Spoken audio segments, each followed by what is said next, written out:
Good morning to those of you that just signed in. I saw 3 jump in, so I'm going to repeat myself yet again. Sorry to those early attendees that came in. In the bottom right corner, you'll see a purple tag. If you click on that, it'll give you a pull-out menu, and there you can see the features for texting and in the chat, and then you can also see the next tab over is where the people are who are attending. You're able to independently text to people, and you're also able to text to the group or select people. So just so you know, those features are there. Hi, Clara. Hi, Ione. So good to see everyone. How exciting. We have a good group today. We have some people that are still signing in and coming in right now. So as I said, check the chat. And if you just do that survey, that really helps Bay Area Discovery Museum not only fulfill their grant and what we're participating in with them, but it helps them to hone the services that they provide even inside of their museum. So they really appreciate the feedback.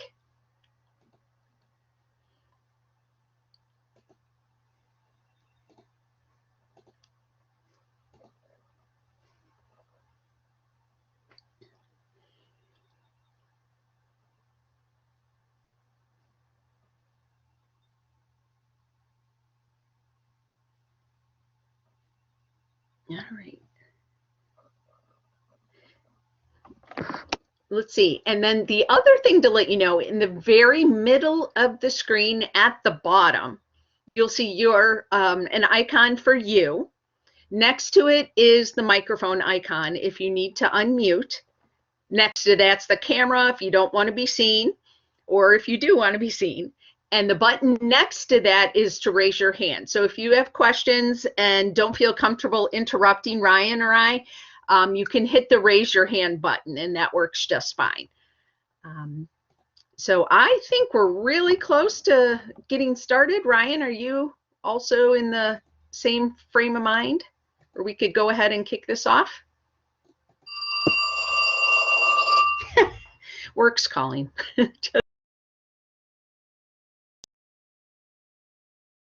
Yeah.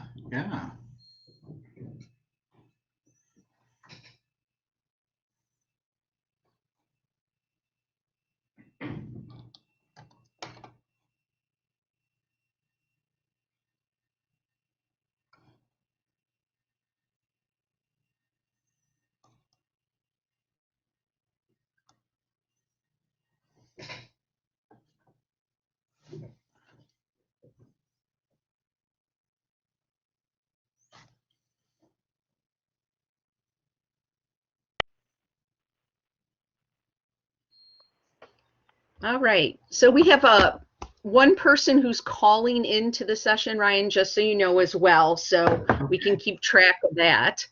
For those of you that are just coming in, I'll send the chat link one more time. And if you wouldn't mind taking a few minutes to go ahead and fill out the survey. All the information is very useful to the Bay Area Discovery Museum, and it's also fulfilling the grant that we're participating in. So that would be really helpful. And we're gonna kick this puppy off here, I think. So Let's see. We have a raised hand.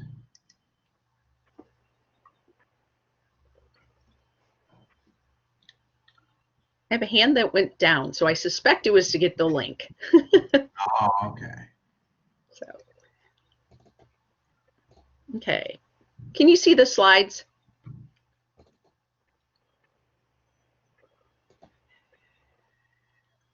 Yes. Good, thank you. Thanks, guys. Tanya, you poor thing. You've had to put through the mill today. I'm glad you made it. Good, thank you, everybody. All right, well, we're so glad that you guys are here today, and we're really appreciative that you were able to come and be a part of this. we have been prepping for this for a while, and Ryan and I have gone through a lot of training. And Ryan actually has been participating in this grant last year as well. So he is the man who knows what it's all about. So, oh no, don't be saying that. I'm passing the buck. So hard questions go to him. So I'll let him introduce himself, and you guys sort of know me already, so, but I'll still do that as well. So go ahead, Ryan. Okay, well, hi, good morning, everybody. Thanks for attending. I'm Ryan Henry. I'm the, let me see, I just got a new title as of Monday. It's the Assistant Public Services Manager, or Public Services Assistant Manager. Okay, I think that's the order it goes in. But I've been the children's librarian here in Davis County for 5 years prior to that, but I've had a history in the public library since 1996. So I've worked with a lot of stuff. I was a part of the pilot program for the School Readiness project last year here in Davis County, and it got a little different due to COVID, but we'll talk about that when we talk about how we actually implemented it. But it's great to see everybody here today, and I hope you learn a lot. Great. Thanks, Ryan. Yeah, someone said they're not seeing the screen, so that's odd. We'll try again. Let me refresh it.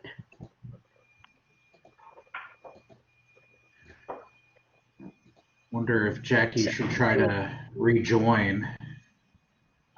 That might be.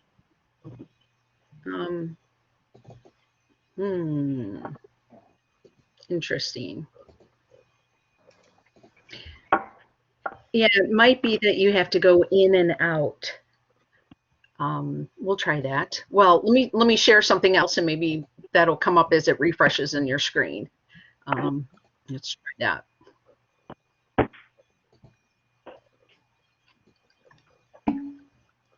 No, we're on. Yeah.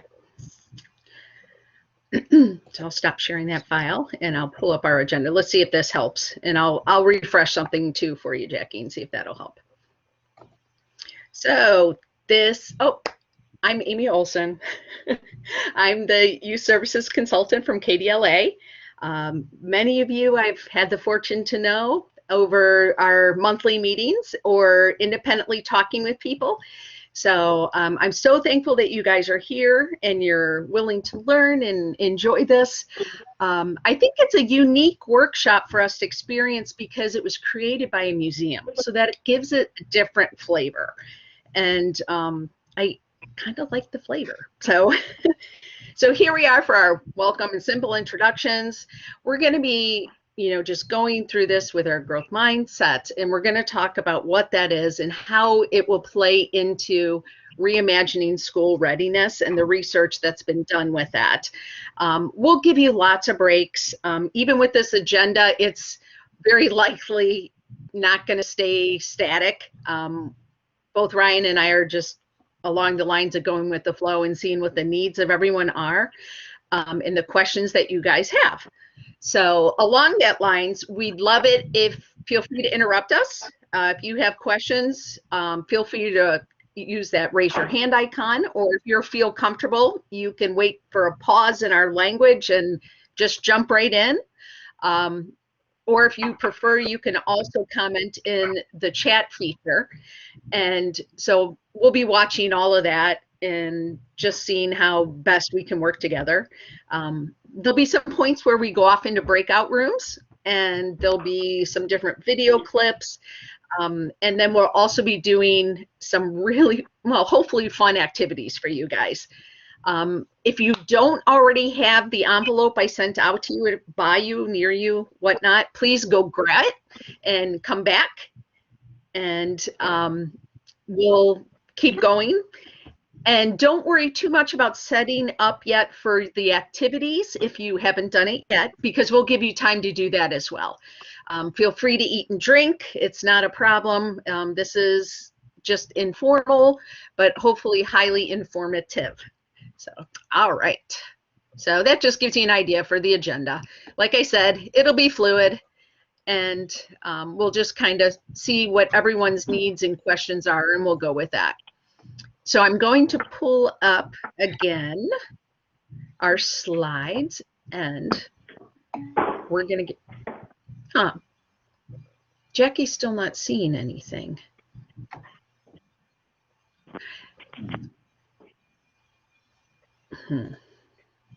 Well, I forgot to have my speakers on when I joined, so maybe that has. Maybe. Can't, that'd be horrible. Is your monitor on? Let's see. Well, Yeah, she's it's still. Jackie's seeing the chat, I guess. Yeah. Well, Jackie, I think worst case scenario is if you can't figure out what's going on with your computer, we are recording, just so everyone knows too.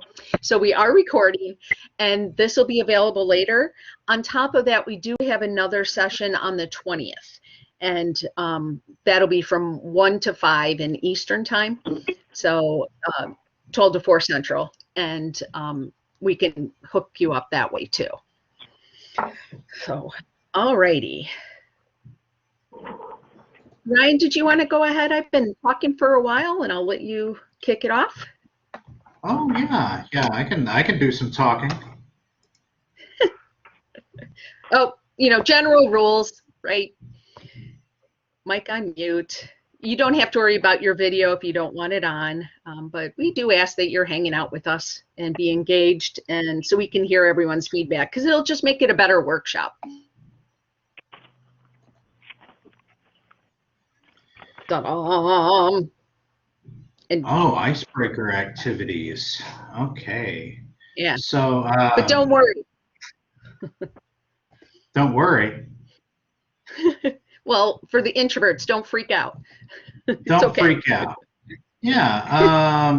Maybe just if you're in your office, if you have an item within reach that says something about your personality, just maybe grab it, and then you can tell us a little bit about that. We're not going to ask everyone to do that, but just maybe a couple of you, just so we can get to know you. And I'll start off, because I've just been moving into my office here, so I've got some stuff ready.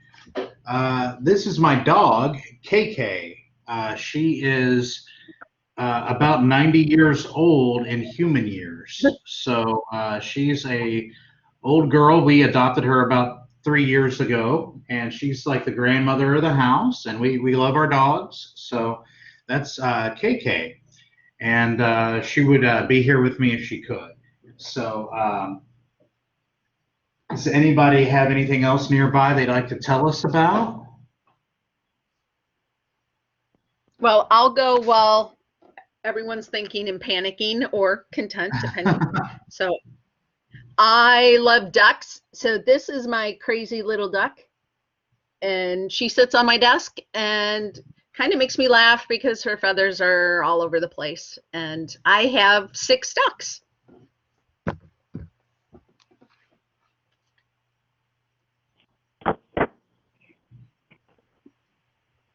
Okay, don't everyone talk at once. Mm-hmm.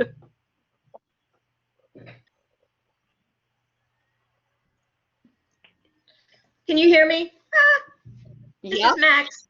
This is Max, my dog. And he's special to me because I've always had a dog.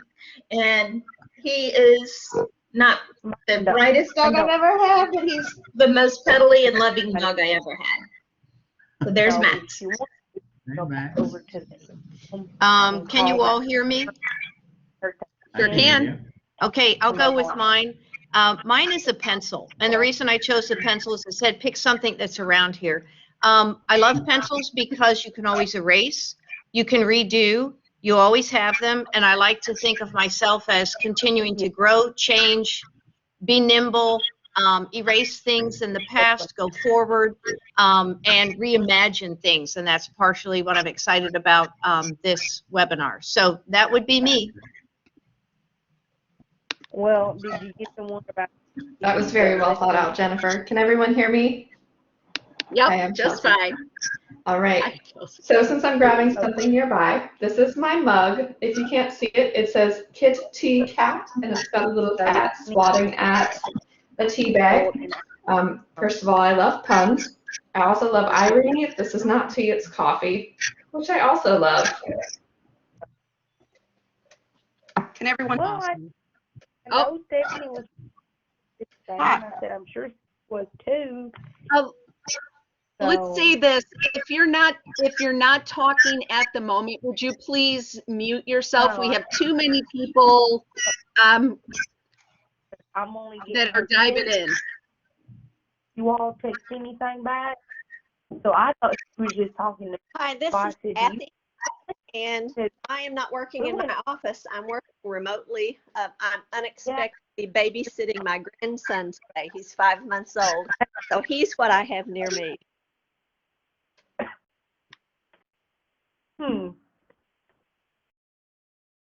Hi, my name's Angela. This is my handy dandy chaos coordinator. Can't live without my notebook. It just says the secret of getting ahead is getting started, and lots of very different things in here, and of course my handy dandy coffee. For sure, everyone needs coffee. At least I do. All right, anybody else? Well, we'll do 2 more.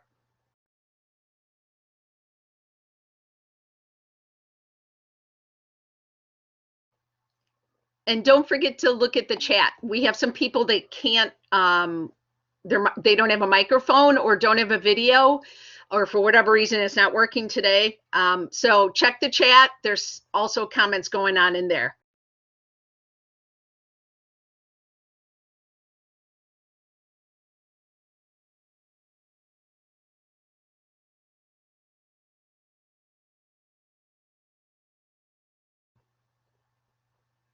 Do we have one more person maybe?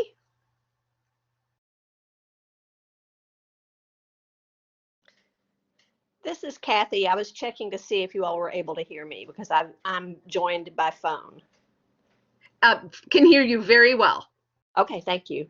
And I am working remotely today, unexpectedly babysitting, so I don't have all of my materials with me, but I'm listening avidly.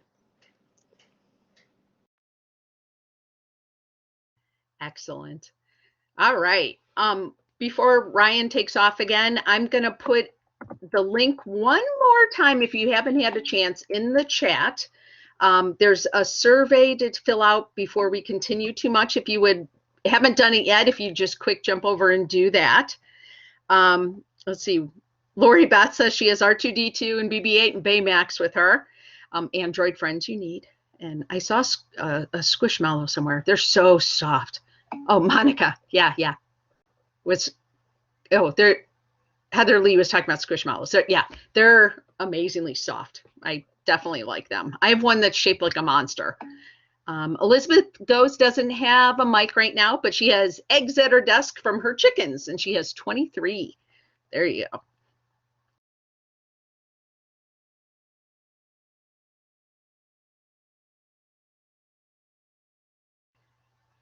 All right, I'm going to advance the picture, and I think we're good. All right. So it's great to learn about you, all of you today. I also have an R2D2 and BB8 here in my office too. I would have to stand up to get them. So we're going to talk about the project that has been going on now for it's now starting its 2nd year, but the initial year you'll see on the slide there are the states in teal. Of course, the Bay Area Discovery Museum started in California, and so they picked, along with California, 3 other states. So a total of 4 states to participate in the first year. And you'll see Kentucky is there, lit up in teal, but also Wisconsin and Arizona. And for this year, they are starting out with, they're going to expand to 12 states. So 8 more that are in the yellow there. And And they've trained a total of 24 trainers, including me and Kathy, and or sorry, Amy. I was looking at Kathy's name in the chat. Amy, for Kentucky, and then others throughout the country in those yellow states. And we're going to be training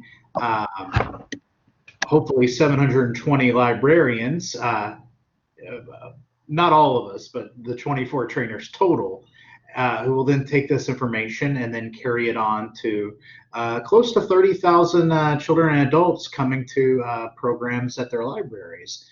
And you'll see it'll expand out from year 3 to additional states, additional trainers, more librarians trained, and more customers reached in your libraries. So by the end of the 3-year study, they'll have 22 states that'll be covered with 44 trainers, over 1,500 librarians, and over 60,000 customers reached.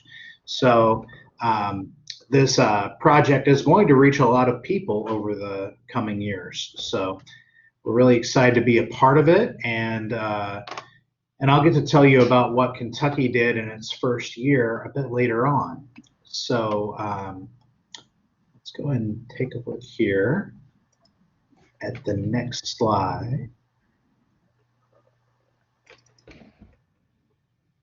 You get it?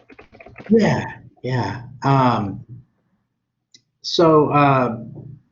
Right here is a picture of the Reimagining School Readiness position paper that they created. And, you know, we throw around the term school readiness. And it would be a good idea to kind of get an idea of what everybody thinks school readiness means to them before actually diving into the material. So, not sure, can we do the chat storm on this, Amy? Or do we? Why, we could do it in the chat box. I think that would work out just fine. we can rock the chat box. So just if you would open up the chat window and put in what school readiness means to you, and we'll look at those, read out some of those, and see where we're starting this morning, and maybe we'll have a different understanding at the end of the session today. So just put in the chat and send it on what school readiness means to you.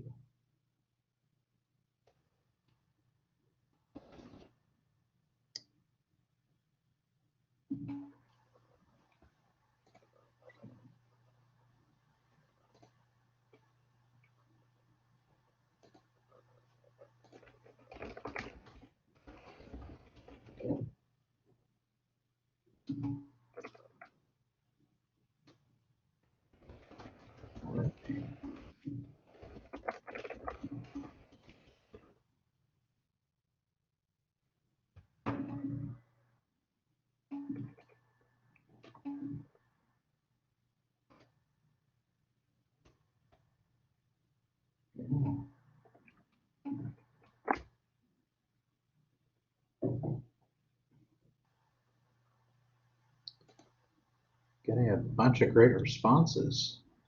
Mm-hmm.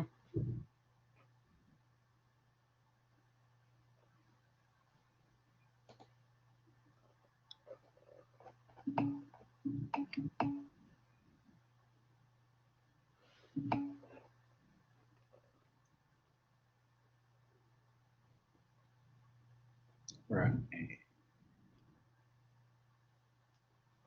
Take about another minute here, just if there's anyone still typing.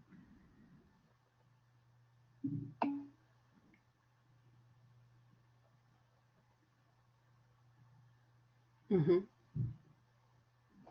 A lot of social, emotional, and developmental. So trying to get all the way around. Yeah, and also the physical nutrition. Mm-hmm. Yeah, very important. It's hard to learn if you're hungry, you know. That's why we told you to bring snacks if you need them today. I still got a bunch of Easter candy nearby, so probably not the best for nutrition, but it's chocolate. Yeah, so we're seeing a lot of social and emotional learning, physical regulation.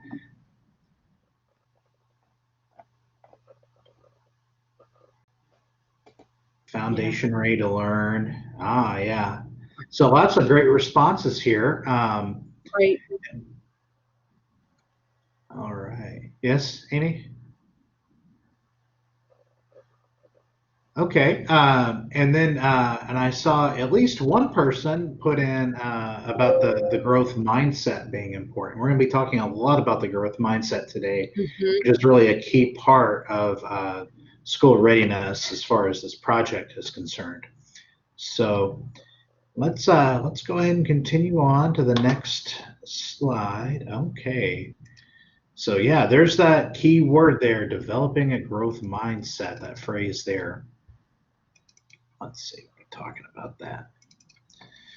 So, so let's see. So I know some of you brought that up in the chat. So how many of you all have heard of the term growth mindset before? And if you want to put in the chat, on a scale of 1 to 5, how comfortable do you feel about the topic? With 5 being really comfortable and 1 being not at all comfortable. Do it that way. And if any of you need to put like a 0.5 in there, like if you're half.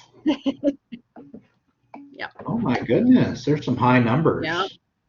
Oh my goodness. Yep. Well, our work here is done. Yep. See you tomorrow. Okay. Yeah. Excellent. Excellent.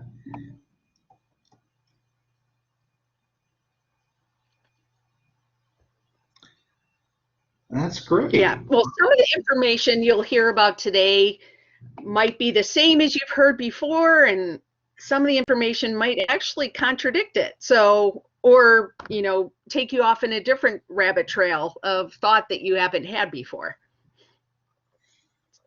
Yes, and the reason why we're going to be discussing the growth mindset so much today is that it's really a key part of preparing them for success in their schools. And that school, or the readiness is actually having that growth mindset ready to learn. So we're going to talk about that in a little bit more detail now. So we are going to discuss about this book here. Some of the studies that we're going to be discussing about is from this book that was originally published in 2006 by Dr. Carol Dweck. A lot of you might have access to this. I know the Davis County Public Library has it in its circulating collection, but I believe that we've also been able to obtain, isn't that right, Amy, a few copies that could be interlibrary loaned from the state. So it's going to be a really good thing for you to read and learn about these studies. We're going to discuss them briefly in our presentation this morning, but a lot of the psychology behind this Reimagining School Readiness is going to be coming from this this book. Yeah, we have a couple copies we purchased for KDLA, and they're currently getting catalogs. So they're not available the minute you're done with this, but it shouldn't be too much longer. And then they'll be able to be checked out as well. Right. So in the book, there's it kind of presents 2 different kinds of mindsets. The fixed mindset, and that's contrasted with the growth mindset. So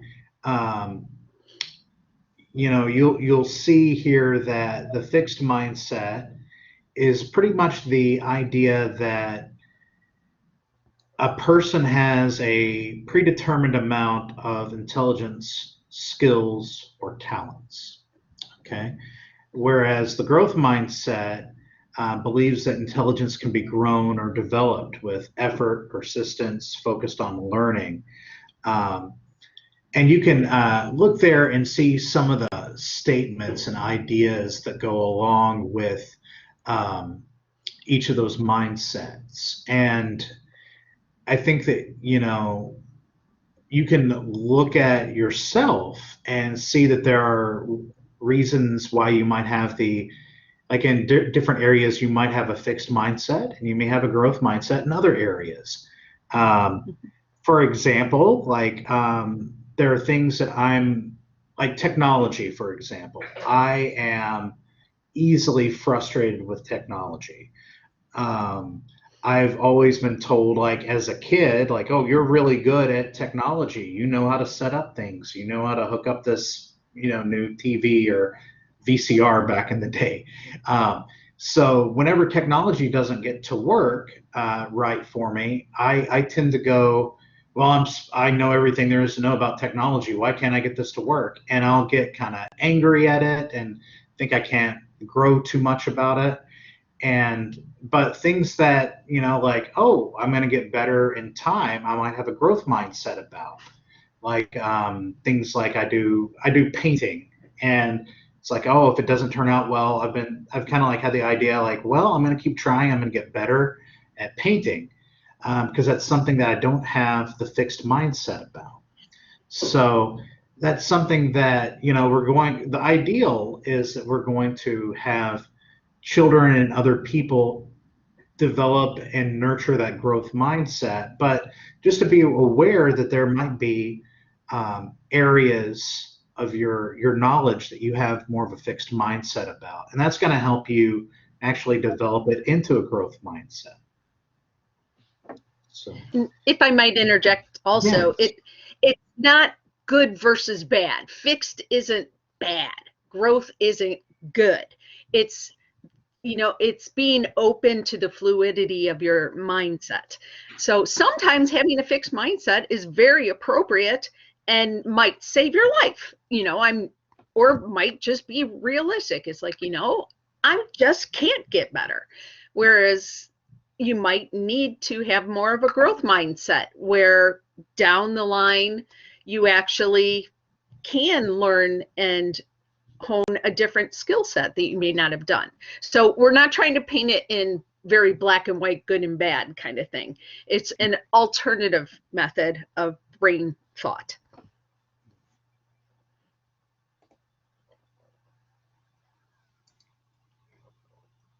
So yeah, so this kind of connects to what I was discussing about with the fixed mindset to look smart at all costs. That's one idea. And then the growth mindset to learn at all costs. So with like when I was describing like technology and my approach to that, I don't want to look like I don't know what I'm doing. So because I've always known what I was doing with technology. If I don't understand it, I'm going to be less likely to maybe ask someone how to do something. But with the growth mindset, I might ask a friend, or someone online, how did you learn how to do this, develop this painting technique? So again, it's just the difference of both of those systems. So, and there's going to be more examples coming up at how they differentiate. Let's see. Want me to advance it? Yeah, let's go in advance here. So, and we think about, with the fixed mindset, if you have to work hard, you're not smart. A growth mindset, working harder, makes you smarter. And so we can see how, you're used to, always with the fixed mindset, if you're good at something, you don't have to work at it. But then you're not going to really develop new skills as easily either. So in the book, in the mindset book, they actually did a study about kids with puzzles. And so what happened was they were giving praise to kids' interest in tackling different challenging problems with these puzzles. So they gave the kids different puzzles, and they praised them differently for them. So they would say, to one group, they said, wow, you got a really good score. You must be really smart to have gotten that great score. The other group, they said, wow, that's a really good score. You must have tried really hard. Then they asked the kids which puzzles they would like to do next, hard or easy. So the ones that were praised with the fixed mindset, those that said that you must be really smart, wanted to do easy puzzles again. But those that were praised for the effort that they gave, like you tried really hard, were more likely to want to do the harder puzzle. So again, we had, just that praise can develop whether they want to try something harder or not. And you can read this Calvin and Hobbes comic here to kind of demonstrate this, a fun little example. I'm not going to do the character voices, though I am used to doing that as a children's librarian. So I'll let you all read through that. You can spike your hair like Calvin. Normally I do, but it's been raining here, so it was spiked earlier, then it got rainy. Oh, Lori Beth says, okay, now you got to do the voices. You walked into that. What happened to you? Hobbes and I had a frank exchange of ideas.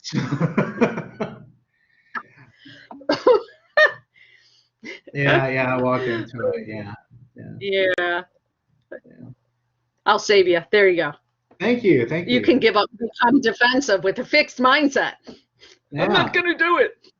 I'm not going to do it. Because I said, I'm good at doing character voices. I'll become defensive. Show resilience with the growth mindset. Resilience.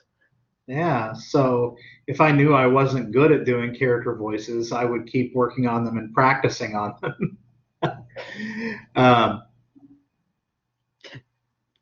Oh, thank you. Yeah, it comes from, I actually had a theater background, and that's how I ended up becoming a children's librarian. So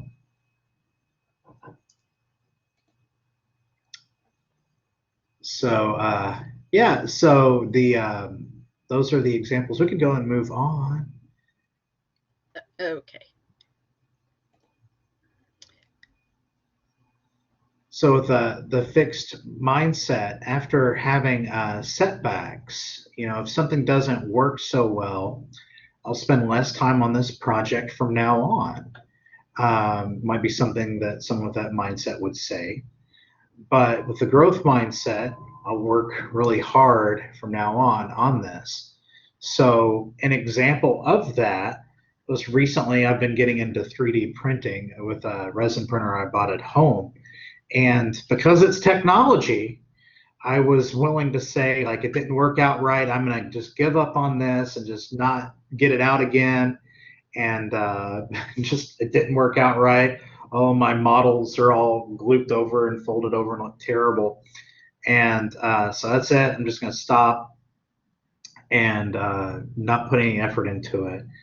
And then, my wife, with her encouragement, said, well, but you like painting and you're going to need to get these figures ready to paint.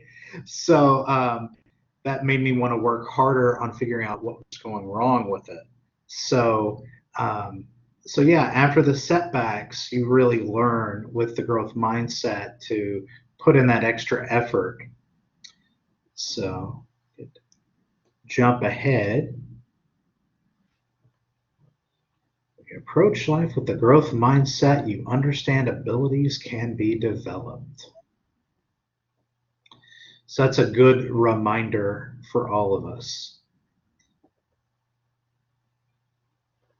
All right. Amy, would you like to jump into this chart here? Sure, I can do that. So why does mindset matter? So we're going to be looking at 3 different studies. So these are looking through 7th and 8th graders, starting in the beginning of 7th grade. And on the side are like the grades that they had gotten in math. So averaging 73, 71, somewhere in that range. So there was a study that was done while they were watching over hundreds of students as they were making the transition to 7th grade and then through 8th grade. And they found, no, this is going to be no surprise to you guys, but they found that the students with the growth mindset were more motivated to learn and exert some effort and actually outperformed those with a fixed mindset in math.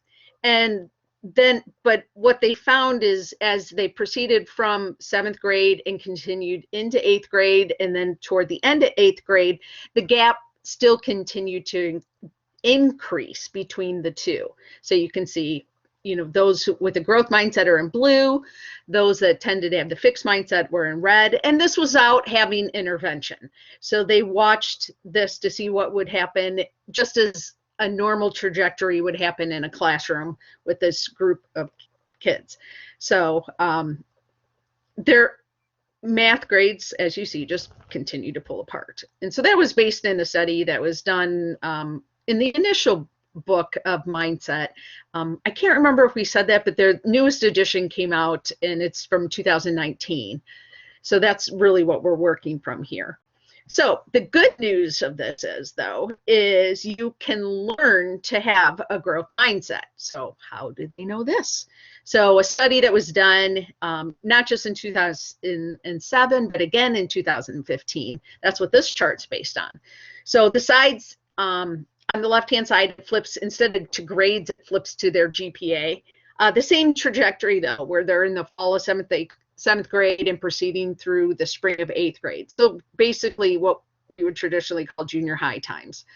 So in this study then, Dweck and her colleagues designed an 8-week intervention course for students whose math grades were declining in their first year of junior high. So of 91 kids, 48 received instruction in study skills. So how to study better, how to improve your skills. While a second group attended that, as well as a combination of study skills and classes in which they learned about the growth mindset and how to apply it. So not just the theoretical, but the application of it. Students then learned that their brain is like a muscle, and that it gets stronger with use. And learning prompts the growth of neurons and transition messages and connections. So you see what happens. So the control group is the group in orange that we saw on the previous screen also, with the declination going down as they progressed because they weren't learning the skills of how to be more fluid with their learning and their integration in the material they were receiving. The blue shows then the mix that they received of the growth mindset mixed with how to study. So we see the results. And again, I'm sure this doesn't surprise many of you, but it's nice to have actual studies that have been done by peer-reviewed journals to back up what we know in our head or assume in our head. So obviously showing that intervention can change and mindset can be taught. So that's also encouraging to us and also gives us a responsibility, doesn't it? So it shows we see the promotion of growth, and the growth mindset then helps kids actually do better. So very important and influential to us, I should think. At least it is to me. So in this third study, let me back up more. So another study was done too. Some type of concept of why mindset matters. And this was also with adolescents, where Dr. Blackwell and her colleagues divided students into 2 groups for a workshop on brain and study skills. And again, half of them, the controlled group, were taught about the stages of memory, how we obtain and fix memory into our brain. And the other half received training about that, as well as training about the growth mindset and how to apply it to their schoolwork. So 3 times as many students in the growth mindset group showed an increase in effort and engagement. And that's the key one, is the engagement, compared with the control group. So after training was all done and complete, the control group continued to show declining grades. I wouldn't necessarily have done that. Oh, shoot, Christy. the growth mindset should a clear rebound in their grades. Is that any better, Christy? Hopefully. I'm going to turn off my camera just in case. See if that'll help. So, in study 3, why are we talking about mindset? Why does it matter? What's the big deal? So, kindergartners have a growth mindset. Fixed mindsets start to happen as they get older. So, we can see the orange is displayed. That's where it's evident that the kids, they learn and they're very open and looking forward to learning and excited, and you'll see that joy. And then again, as they get older and older, the fixed mindsets and peer pressure starts kicking in, right? So this is the imagery of, this was a focus group up to age 8. So what do we learn from all of this? We learn, and research shows us, that intelligence is malleable. So when we receive scientific confirmation and also cognitive psychological information and neuroscience information that show that our intelligence is malleable. So neuroscientists have tracked students during their teenage years. And for many students, they found substantial changes in performance based on their verbal and nonverbal IQ tests. But still breaking up. Ryan, can you take over? I'm going to bounce out for a second and try a different. I'm going to try different internet access. No, I'm on an Ethernet cord. That's the killer. So let me try a different. Do I sound good to everybody? Let me finish this. Great. Yeah. All right. Dang it. Oh, let me try again. Sorry, guys. I sound good to everyone. Everyone can hear my character voices. That's awesome. Okay. So yeah, I'll jump in here while Amy's getting reconnected. Yeah, so this is talking of, oh, thank you. This is talking about how intelligence is malleable. Intelligence is malleable. So basically, the study that they've done is it talks about how you can continue to develop intelligence, and just kind of like on a personal thing for me. I did this training for the pilot program of school readiness and the growth mindset. And around that time, my dad, who's 75, had a stroke. And so I got to actually start applying some of this information working with my dad. And I can tell you that, you can recreate these pathways, even for, it talks about adolescence here, but I've applied some of this in my personal life, and I'm a middle-aged dude, and I've done some with my dad. So you continue learning for sure, and you continue creating these new pathways. So it's never too late to start learning, even though you saw in that chart where the third graders were starting to develop that fixed mindset. And so it's still possible to encourage the growth no matter what age. Even though this project kind of like goes to grade 3, don't forget, we can't leave behind teens and adults. Yes, we never do stop learning. So we could go ahead and continue on to the next slide if Amy is able to progress it. I'm trying. She's trying.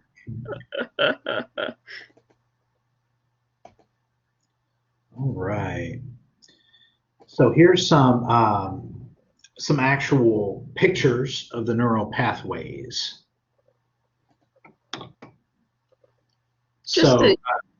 Yeah. No, go ahead. No. Yeah, you you know all this brain stuff coming from your background as a neuroscientist, right? Yes, yes, yes. So just to show the connectivity patterns that are happening, that neurons send neurotransmitters, and they bounce from neuron to neuron. And the cool thing with this is connections can actually be taught and learned and created.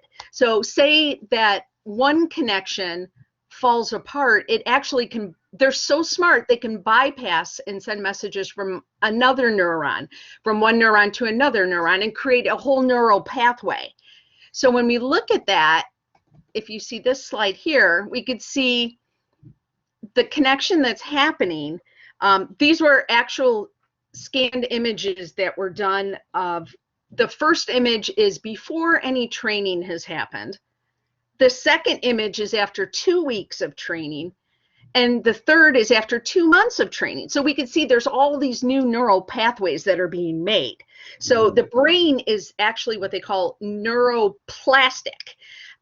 Or neuroplasticity, and that allows neurons to regenerate, and both anatomically as well as functionally. And so that starts new synaptic connections. So that's a new way to pass messages from neurons to the spinal cord to the rest of the body. Right. So that allows the brain to create and grow. So in layman's terms, what does this mean?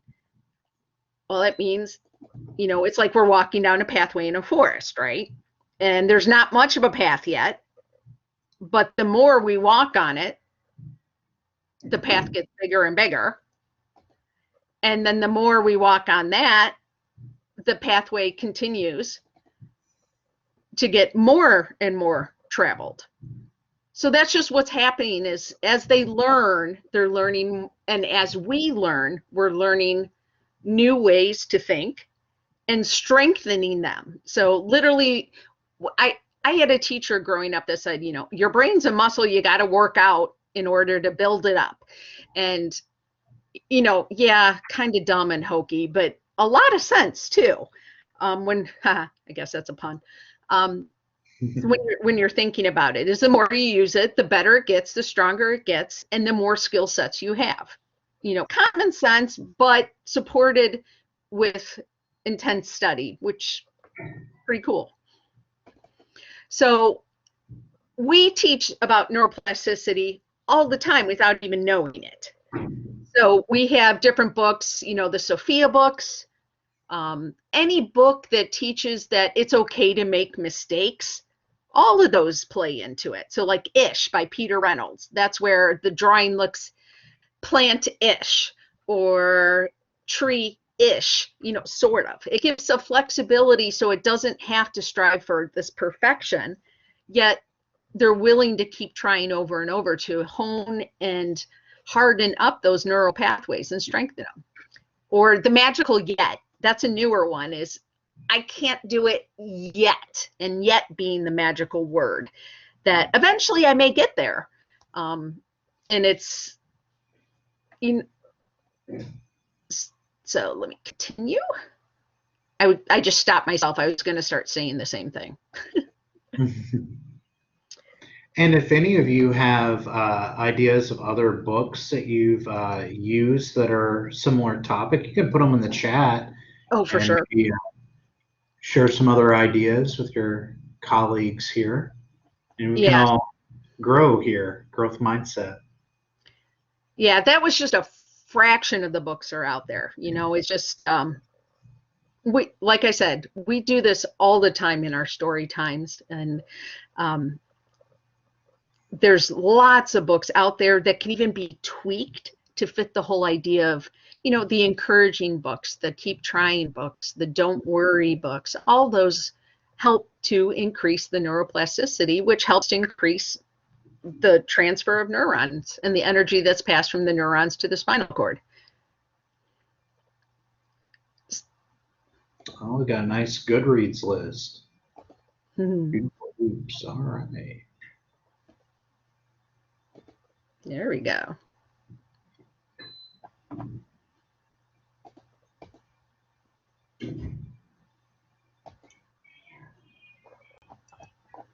All right. tries. Oh yeah, Jabari. It's where he's learning to, or he's scared to dive, and he keeps trying and keeps trying and keeps trying. Yeah, that's or Jabari jumps. Yep. Good. All right.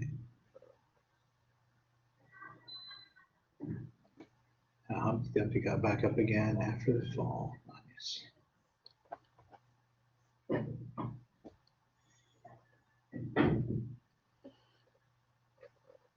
Yeah, I'm saving the chat too, so I can go through afterwards and pull the titles together and just send it out to everyone, so you don't have to deal with it either. Well, that's great. If you all come up with more ideas, you can add them in as we go along. But we can go ahead and continue with the next slide if we want to. Sounds good. Let's see. Share that again. The most magnificent thing. Where are we at? So I use in my when I would do story times, you know, show the growth mindset. Like if I mispronounce something or learn something new while I'm doing a story time or make a mistake and learn how to correct it, even that shows something, you know. Just, you know, you want to show that example that you're learning too. So, and it's okay to, you know, make mistakes and to learn new things. So this, and we talked about this a little bit with the puzzles experiment that they did about how the praise process is something that, you know, to consider when you're working with kids, when you're doing these craft activities or story times, that when you say you must be really smart to have done that, or you're just really good at coloring, you know, instead of saying that, you know, if you want to foster that growth mindset, you must have worked really hard, would be a different way of rephrasing that praise, rephrasing the praise. So yeah, praise the effort, the persistence that they've made, and you know, and maybe point out like, oh yeah, I saw you were, you know, having a hard time working with that at first, and you know, let them know that you noticed that they were having some setbacks, but you worked really hard and you got this the way you wanted it. So, and you can talk about, you can praise it, you know, oh, you picked the more difficult, you know, project, and that's shows a lot of determination and putting in that effort. So, you know, learning how we praise children and younger people are really good ways of reinforcing this growth mindset. And again, you know, there's that operative word, yet. What a magical and powerful word that is. Let's keep trying. You can't do it yet. You know, like encourage them. You know, when I do so many projects, when I would do them as a children's librarian, and the parent or guardian who brought that kid in wanted the activity to look just like, you know, to look perfect. It's like, well, my kid, you know, I'm going to cut this out because my kid can't use the scissors and it'll not be an even cut.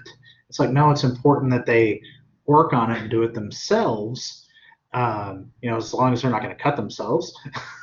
But it's important that they learn that because those are important skills. And to not just have the parent rush in there and swoop in and start doing the activity for the kid.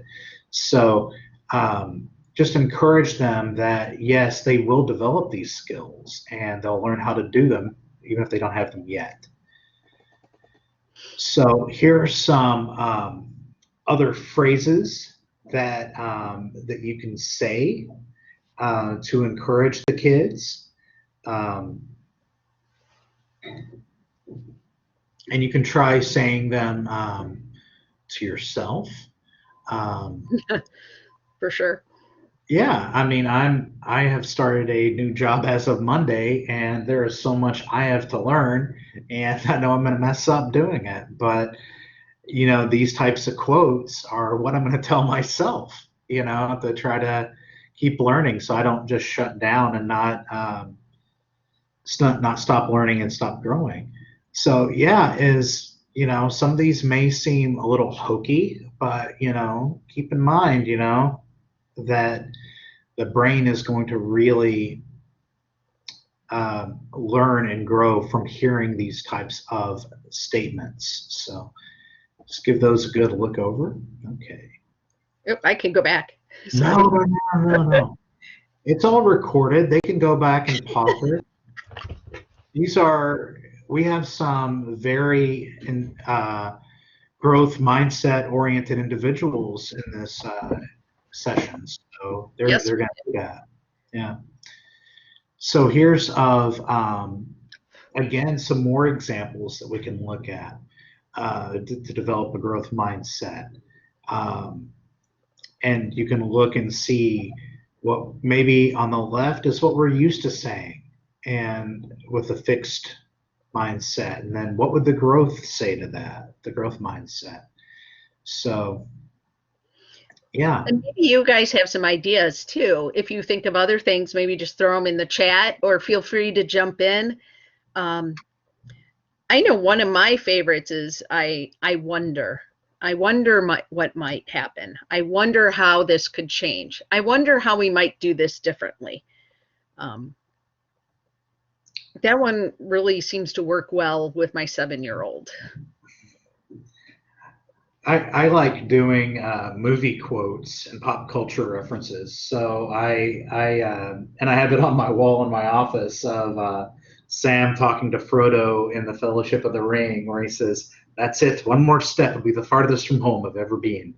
And I'll say that to myself in his accent sometimes, because literally every time you take a step, isn't that the farthest from home you've ever been? But I was saying that to our new children's librarian, encouraging her to keep growing and learning new skills. So yeah, whether it's these quotes or movie quotes, whatever gets you going, use those.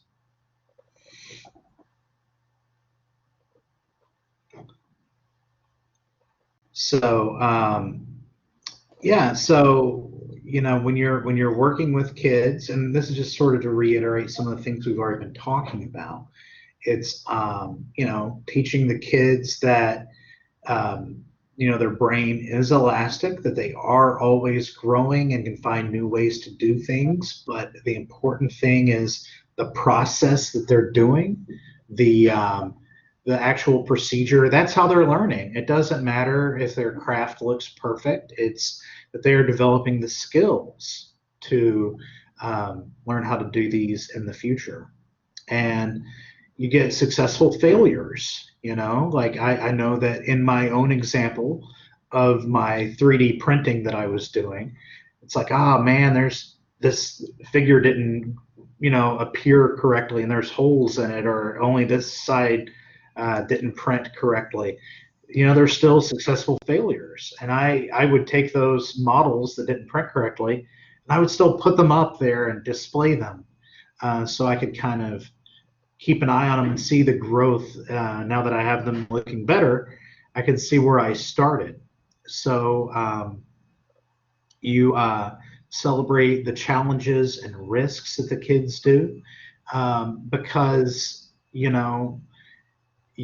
want to try bigger and better and more, not dangerous, but they could be dangerous activities for yourself and for the kids to actually try those things. So it might be, let's see, we have here's the activity page. Great.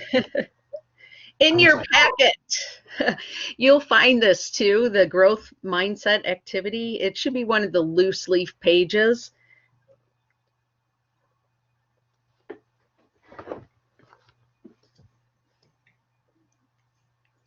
and this might be where some of you are panicking. So we can we could do it one of two ways: is we could go into breakout rooms, or you guys, if you prefer strongly and it's everyone all together, we can just have you read it through and pretend that we did it. Because I know so many of us are introverts. It's really hard. I'm an introverted extrovert. I am a blend. Well, did you want to talk through the activity and let them know kind of the idea of what we're going for here? Yeah, we can talk about this activity. Yeah. I don't see any objections, so I'm going to go ahead and throw people into rooms and walk them through. Yeah, well, we can go ahead and start. That's awesome. I love it. Yeah, we can and go then ahead. After, when we come back, we'll just talk about it a little bit, and then we'll do a break. So it's coming. Make sure you guys get your stretch and coffee and bathroom and all that jazz. Oh, and me figuring out what work is accumulated while doing this.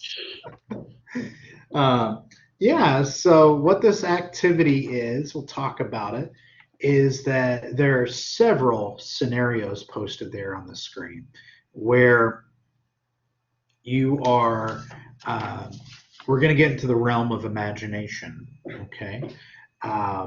Where we're going to look at these different scenarios. You have a performance review where you're going to be reviewing your new job and going to, well, you can read what the scenario is, unless you want me to do it in my character voice. No, I'm not going to walk into that one again. So you are doing a performance review, proposing a new idea, doing doing creative writing. It's important to do your creative writing well, and you really worked hard on it. My voices all have different names. That's Sir Winston Reginald. Of course it is. Sir Winston Reginald. So a creative writing project where you worked really hard on it, doing some public speaking, which all of us are very confident in doing, right? Interviewing for a promotion, and having a exchange with a critical parent. So I think those are all on the slide there and should be in your packet. And what we're going to do is we have this spectrum here, and we're going to kind of place on that spectrum, if you tend to view this scenario as something that you would approach more with a growth mindset or more with a fixed mindset. And we'll be discussing that in our breakout rooms, right? Yeah, so if just one of you would, either work together as a group, or one of you take charge, there'll be 3 to 4 people in your group, and let's see what you guys come up with. And it's just there's again no right or wrong. It's more maybe to find out where you align and what's your natural default, and also where would you like to be, or how would you see yourself act this out in certain scenarios. So it's about awareness at this point. So I'm going to throw you into groups, and we'll give you just 3 or 4 minutes, and I'll pull you back in, and you guys can talk about your experiences. We'd like to hear it.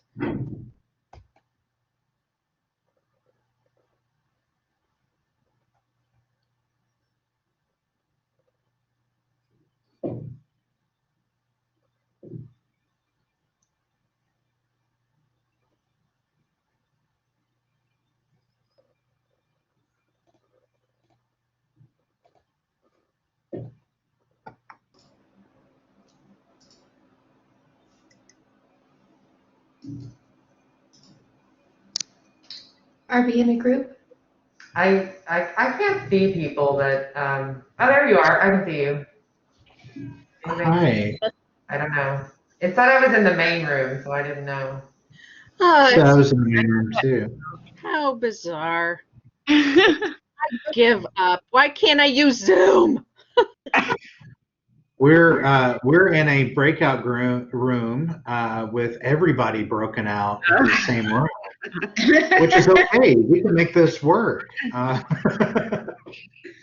So, what do you think about just everybody kind of working on their own, Amy, and then we can kind of just have people either in the chat or turn on their mics and talk about what they learned about themselves? You think that would work?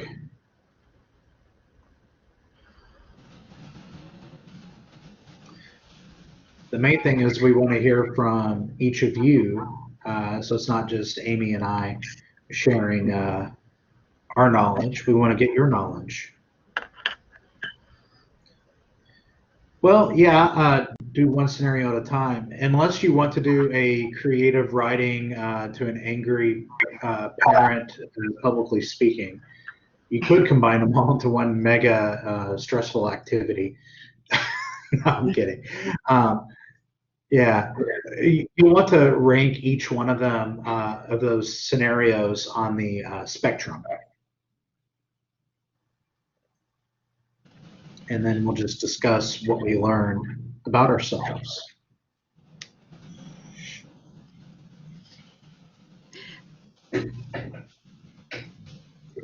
Maybe we can have, what if just talking about, one that they really were surprised at, that they thought they had a fixed mindset or a growth mindset and found out really they didn't. That could be a good way to go.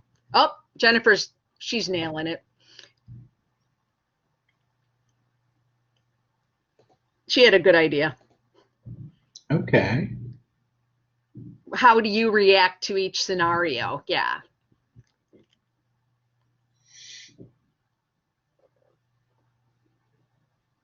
And yeah, just take some time and read. Think it through. Amy, can you hear me? Yeah. Yeah, this is Kimberly from Taylor County, and my camera wasn't working, but I've realized as I'm looking through these how I react. I think I tend to be growth mindset when it comes to, like, if it's someone within my profession that I respect, if they're giving me feedback, if I feel like they know what they're talking about. Like, I used to teach, so if it was my principal or a colleague who had a lot of experience, I listened to everything they said and took notes and was like, yes, okay, I can grow. If it's someone that's outside of that, like if it's like example F, where it's a critical parent, if they don't have any connection to education or the library field, I'm like, well, do they know what they're talking about? I get really defensive when I feel like it's someone with no expertise on it and they're not trusting my opinion or my, so I think it depends on where it's coming from, on whether I'm growth or fixed. That's the insight I've had by looking at all of these.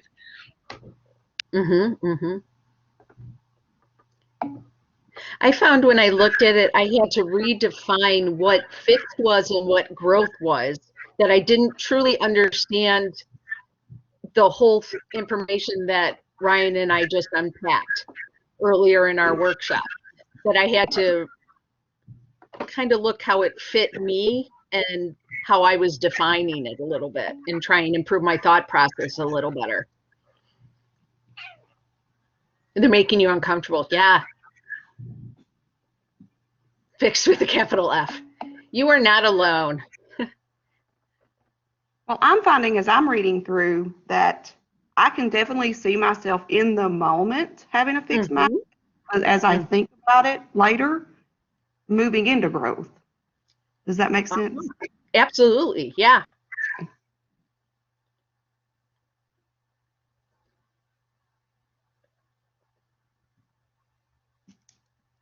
Go lick my wounds a while. Yeah, there's always something that pushes your buttons, right? Like in each of these scenarios, I can think of it, an example of where I curl up and am wounded, and it's hard to do it differently. Some of it is, we care so much. Yeah, so when you care so much,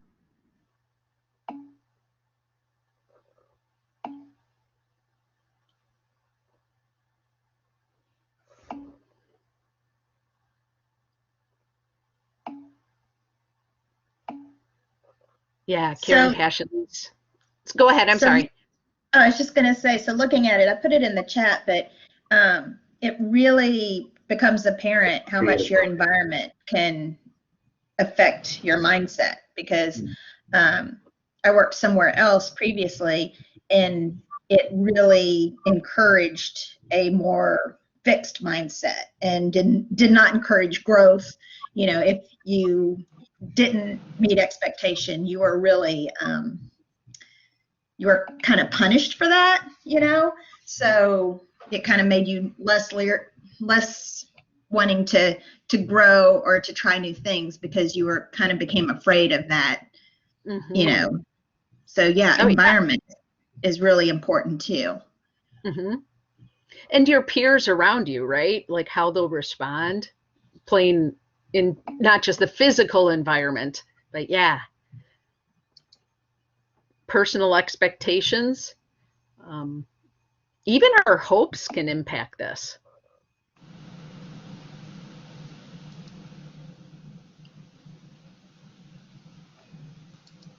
Thank you, ladies, for chiming in. This is great, being brave. Great comments in the chat. Great comments in the mic.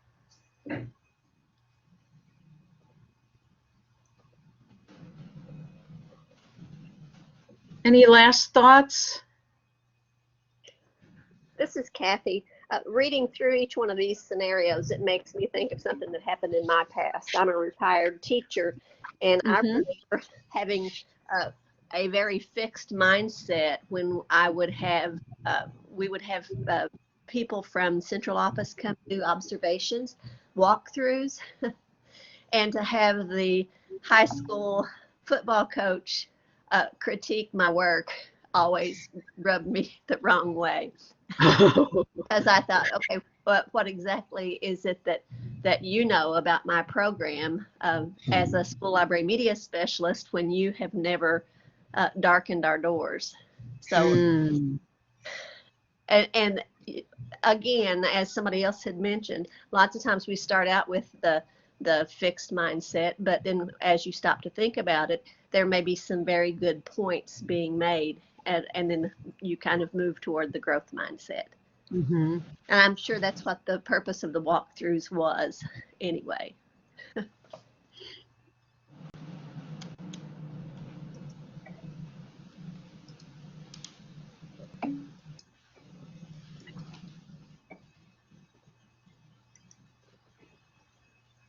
Yeah, there's a wide range of responses from people. Yeah, you're right. Some of these scenarios are just brutal in the responses, for sure. Look, yep. Yeah. But if you're not bothered by it, a lot of these can roll off your back just like water on a duck's back, kind of thing. It's in one of the workshops Ryan and I were in before, like we were walking through this with the Bay Area Discovery Museum. There was someone with the creative writing one that was just like, oh, it didn't bother me at all. I'd be like, oh, I'll just work to improve it.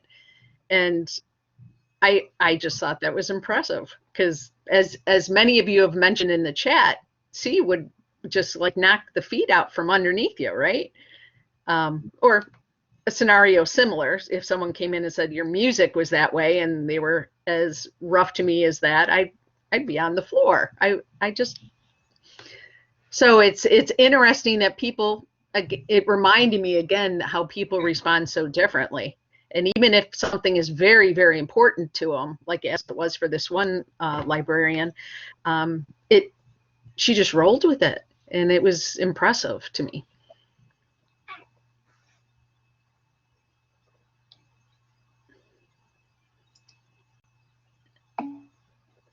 Yeah, we're still getting some nice responses. Yeah.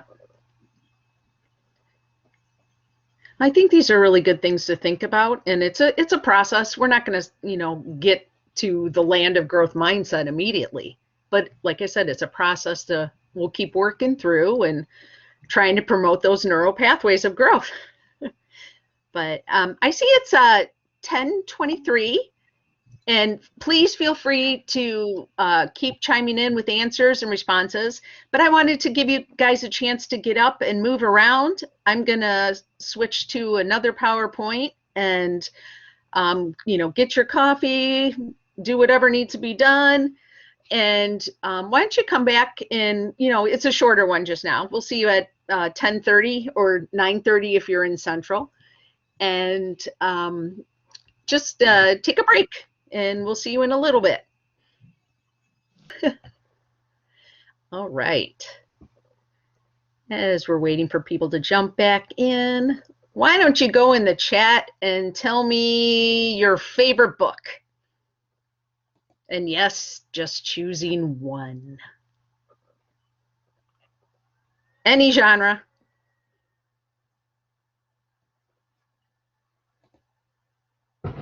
I can't even do it. Good grief.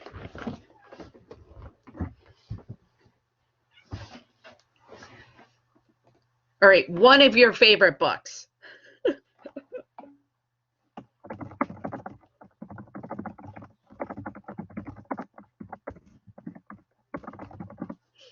Ooh, Hair Love. That's a good one. And just as I hit send, I thought of other books that I should have written too. Little Women. All right.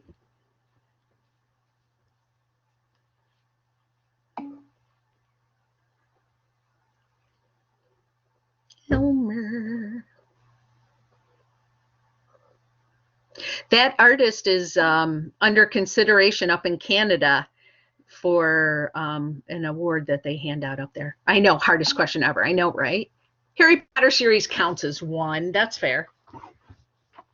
Ooh, Williams Dahl. Nice. Pulling out some Newberries.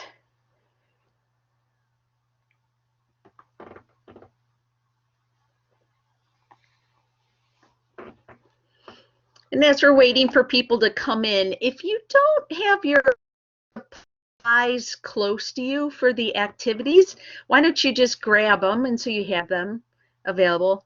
Oh, I love Lion Witch in the Wardrobe. I'm with you. Long Way Down. Yes. Yes. Another good one. No fair. You've already put in a title, Tamara. I'm going to take one off of you. Winn-Dixie. Oh, just we were asking people favorite books. And I said all-time favorite book, and then I couldn't even answer the question myself. So then we said books we like. Pride and Prejudice, sure. Oh, goodness. I say in the minute, I know it's impossible. I say in the minute I hit return, I thought of others I wanted to do. Oh, Tree Grows Up in Brooklyn, sure. I read that the first time in high school. I have never read 20,000 Leagues Under the Sea, Ryan. What? The book is actually really deep. Ha ha. Ha. Sorry. I love the Westing game. Yep. I had so many others, right? I can narrow it down to genre. Books published between 1965 and 1966 and recipients of medals and no. Oh, Dark is Right. I love that series. Dark is Rising is great. Ooh, Outlander series.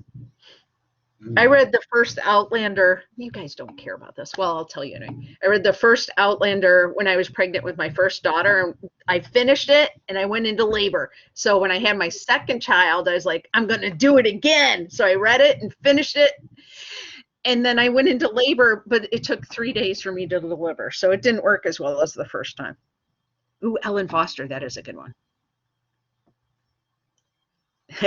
Angela, it's okay. Everyone has so many titles that we love. It's so not fair. Oh, Parable of the Sower. Who's that by, Chelsea? I mean, aside from obviously, passage in the Bible. It's Octavia Butler, right? Oh, okay. Yeah. I haven't read that one. I'm putting it on my list. Is WOW a book title? I just go around and I just do I do Owen Wilson wows in my office, but wow, that's like my thing I say. So And tweak your nose a little. yeah. Yeah, for those of you coming back, I asked what your all-time favorite book is, and then everybody laughed at and kind of gasped of how do you even come up with one. So Okay. my childbirth story. I was like, you guys. Wow. Right. Little House series. Series count as one, right? We'll just. Yeah. They're just extended chapters. All right. Why don't we? Oh, Desperado. We're getting this Little House. Yeah, Desperado for sure. Kate DiCamillo, man, she just nails it all the time, doesn't she? She does such a great job.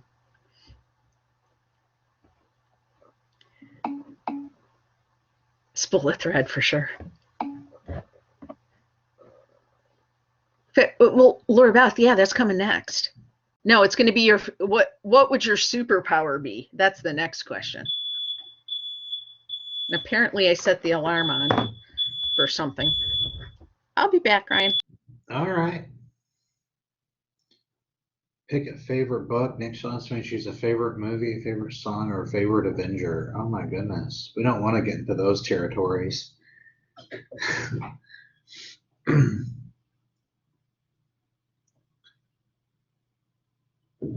We could do favorite Avengers from the British Avengers television series from the 60s. It would really confuse everybody.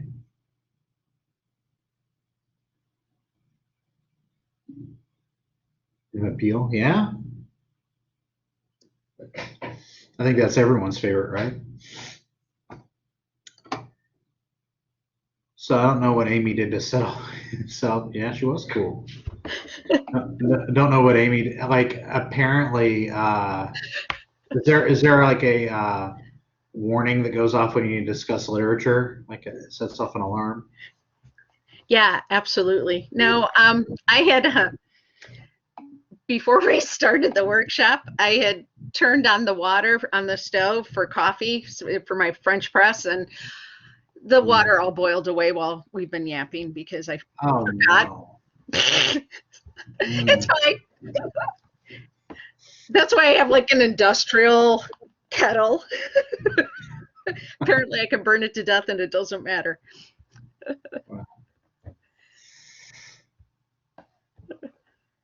All right. Does everyone have? Thank you, Sandy. I'm not, I don't know about you guys, but for those of you who have had children, but I swear I birthed my brain sometime. You're just learning way too much about me. Oh, I love like water for chocolate. It's like I have ADHD or something talking to everybody. All right, shall we start? Oh, Hero in the Crown, yeah. Yeah, McKinley's great. Yeah, it was a hard question. There's no way to say one book, right? All right, let's kick this off here. So if you didn't know you're in the workshop for Reimagining School Readiness, you are. But we're going to talk a little bit about why they did what they did and went into the study of this. So they found the Bay Area Discovery Museum was who came up with this grant idea and then brought in all the different states to participate. And it's going to be continuing next year too. So even more states will be brought into this grant as well. So they've discovered and felt over time that there was a growing sense of urgency to prepare children for school, and that urgency can really lead to some misdirected efforts. And for those of you who have been in the school system before and now are in the public system, you can I'm sure, identify with this, that there's that intensifying pressure to close achievement gaps. And that's led teachers just to teach to answers and instead of the whys of things. So increasing the didactic and academic instruction and to totally pull out the child-directed, child-led exploration. You know, the real hands-on learning, the imaginative play that kids would just naturally do. And that's, you know, you've seen it. As the kids come in, they want to know the answer. They want to know the answer and not how or why or not to wonder. They just want to get it done so they can do whatever else they have plans to do. So because of that, we end up missing the mark. And again, no surprise to anybody, right? We're missing the mark on preparing children for learning and ultimate achievement by equating school readiness with a finite checklist of things they need to be able to do that we can identify. And, you know, things they need to have and be able to do this by the time they're 5. And they have to do this by the time they're 6, or they failed, or the parents have failed, or the teachers have failed, or money's removed from the school system. So instead, we'd like to suggest that we should think about school readiness as a robust developmental process. And it spans years. It's not just fixed in kindergarten or preschool, but it spans the early child years for, you know, up to about age 8. But I think it just can even continue. I mean, the adults that experience things and are willing to do the hands-on learning and imaginative play continue to learn, right? But let's retreat a little bit and say back to that 8 age group. So by age 8, children need to have developed complex thinking skills. And this is evidenced by their grasp of conceptual math. They need to be effective at self-regulation and should be able to make and carry out plans, know how to get along with their peers and adults. And all children are capable of developing these skills if adults provide developmentally appropriate and rich experiences to boost them in that direction, and so that they can develop mentally and cognitively grow in that direction. So let me back up one page. So there's in the Preparing School Readiness, you should have this in your kit. So it's the position paper with all their findings that they came up with. And it's worth a sit down to read through. And some things as you read through it may shine to you and just really be like, oh, that's why this is that way, or that's why I've thought this all the time, but I just didn't have something to support it. And, you know, remember they did it through age 8 because that was the scope of the grant. But as I said before, and I know Ryan would concur, that this goes on through adult. I mean, we should never stop taking one for the dork team. We should keep imagining and being willing to risk and be silly. And I'd like to say that it's a way that we can embrace joy. You know, when you see little kids play in imaginative play, that's where you see that radiant joy in their faces. And as kids get older, that disappears. And those that are willing to still take the risk of being imaginative and to play and to be creative and to explore, that's where the joy, that youthful aura comes back. So clearly you know where I stand on this, because I really think it's so important to strive and find that place of joy and that lies in creativity and these experiences we can do. So all of that basic is summarized, and this page here in front of us is, I believe it's on page 5 in the booklet. You also will have some loose pages in your envelope that will have materials like this too, just so you can reflect back on it and refer back to it. Hopefully you'll talk to your co-workers and other people you run into about this, and that'll give you some more talking points as well as we continue.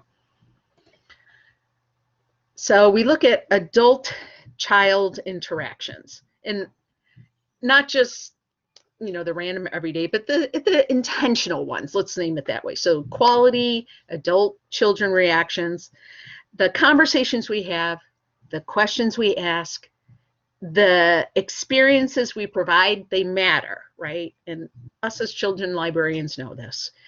But communication with caring adults has a profound impact on children.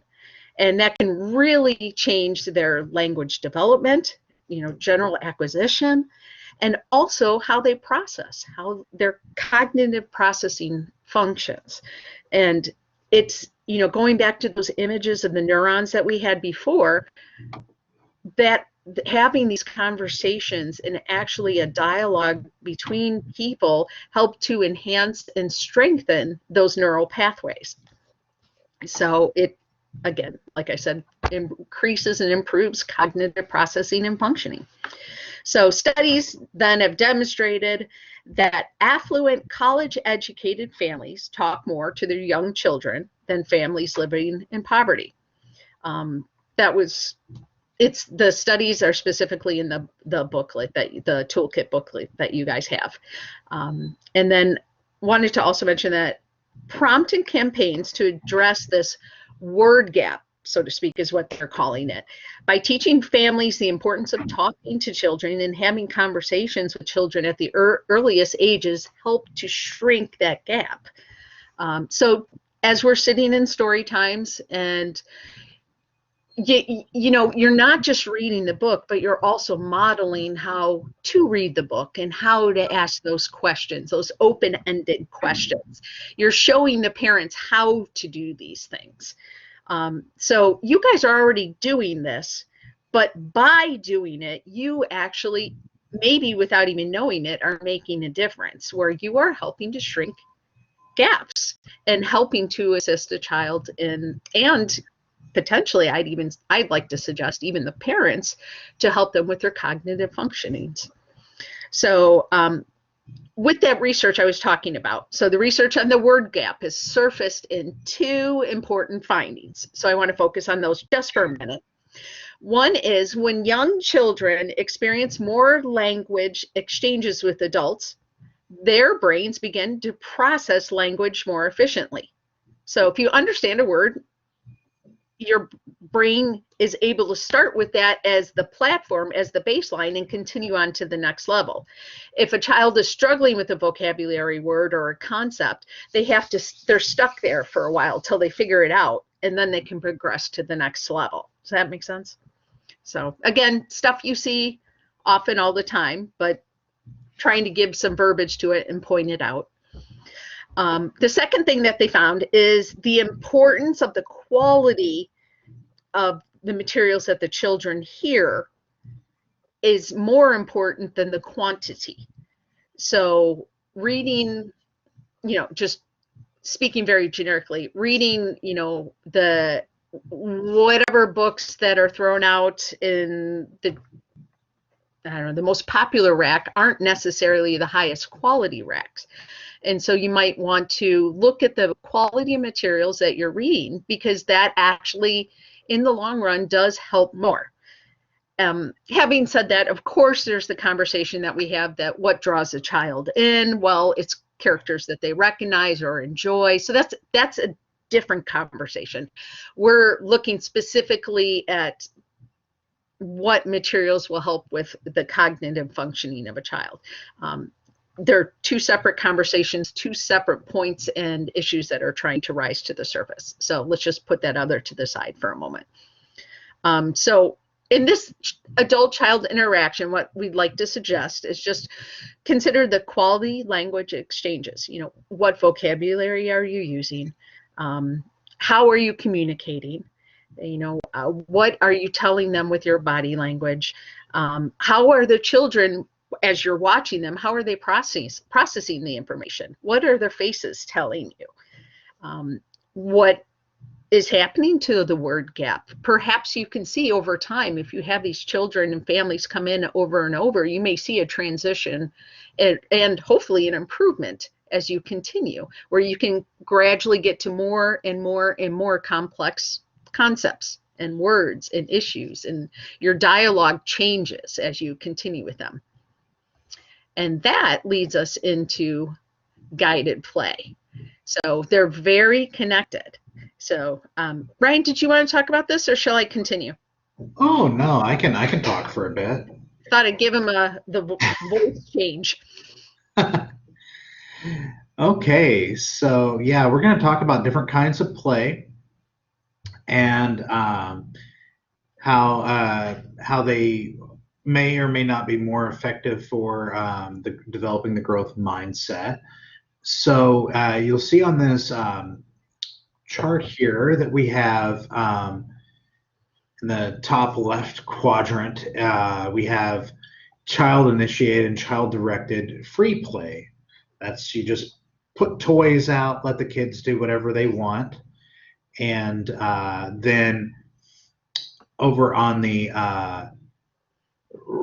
top right corner, the adult-initiated, child-directed guided play, where you kind of have the adult say, hey, maybe try doing this with these toys. And then you have the bottom left, the child-initiated, adult-directed is co-opted, where the child goes to the activity or the toy, and the adult can kind of not take over, but can kind of show them what to do with them. And then the adult-initiated, adult-directed, direct instruction, where build this thing. So we can see different approaches to play.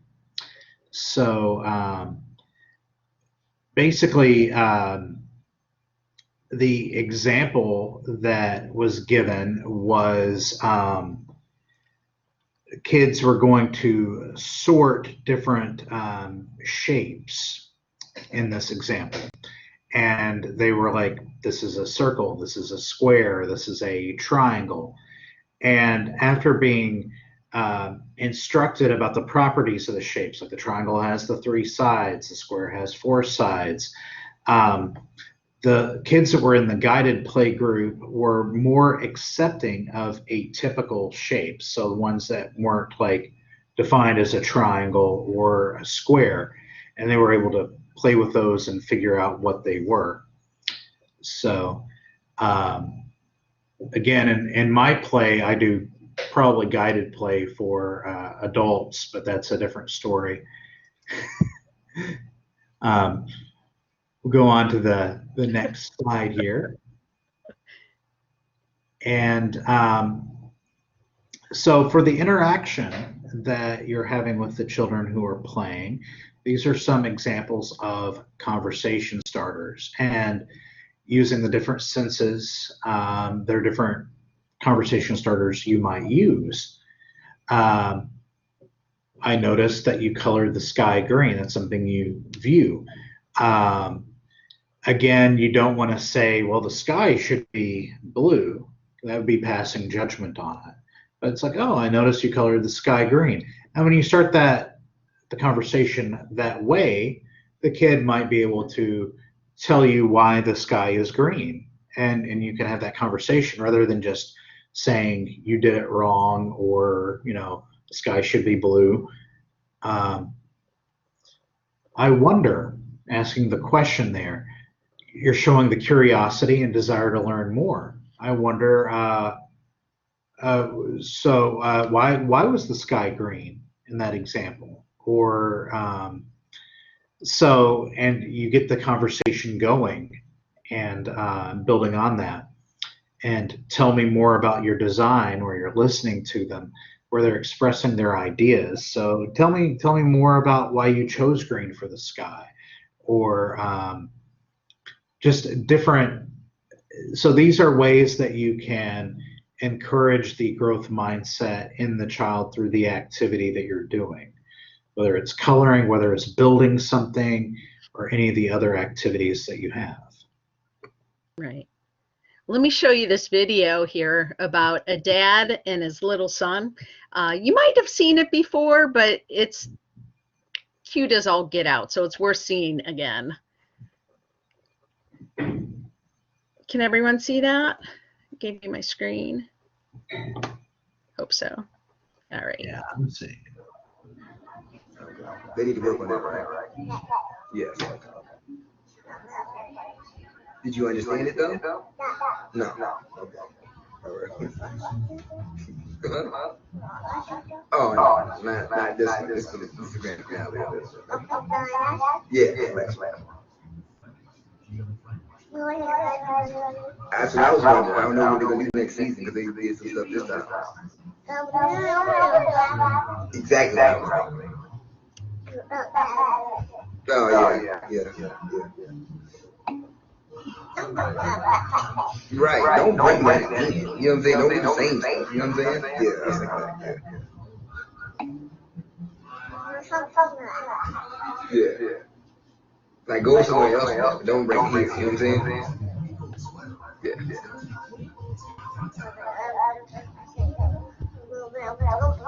That's what I said. They made me like, you know what I'm saying? And I was like, what in the world? Don't do it here. You know what I'm saying? Yeah.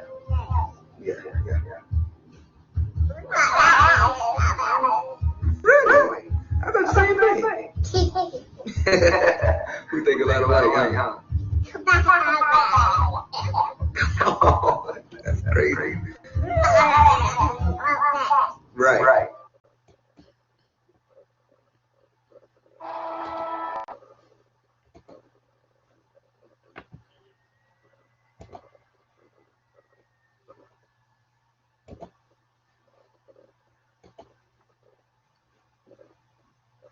All right.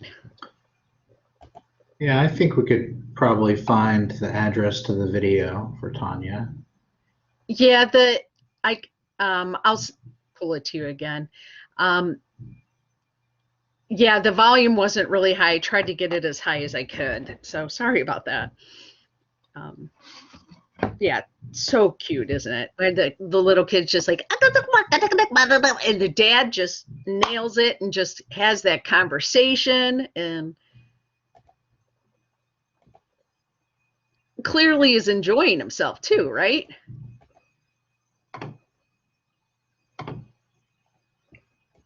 So adult-child interactions, nailed it. There's like a lot for us to learn from, I think.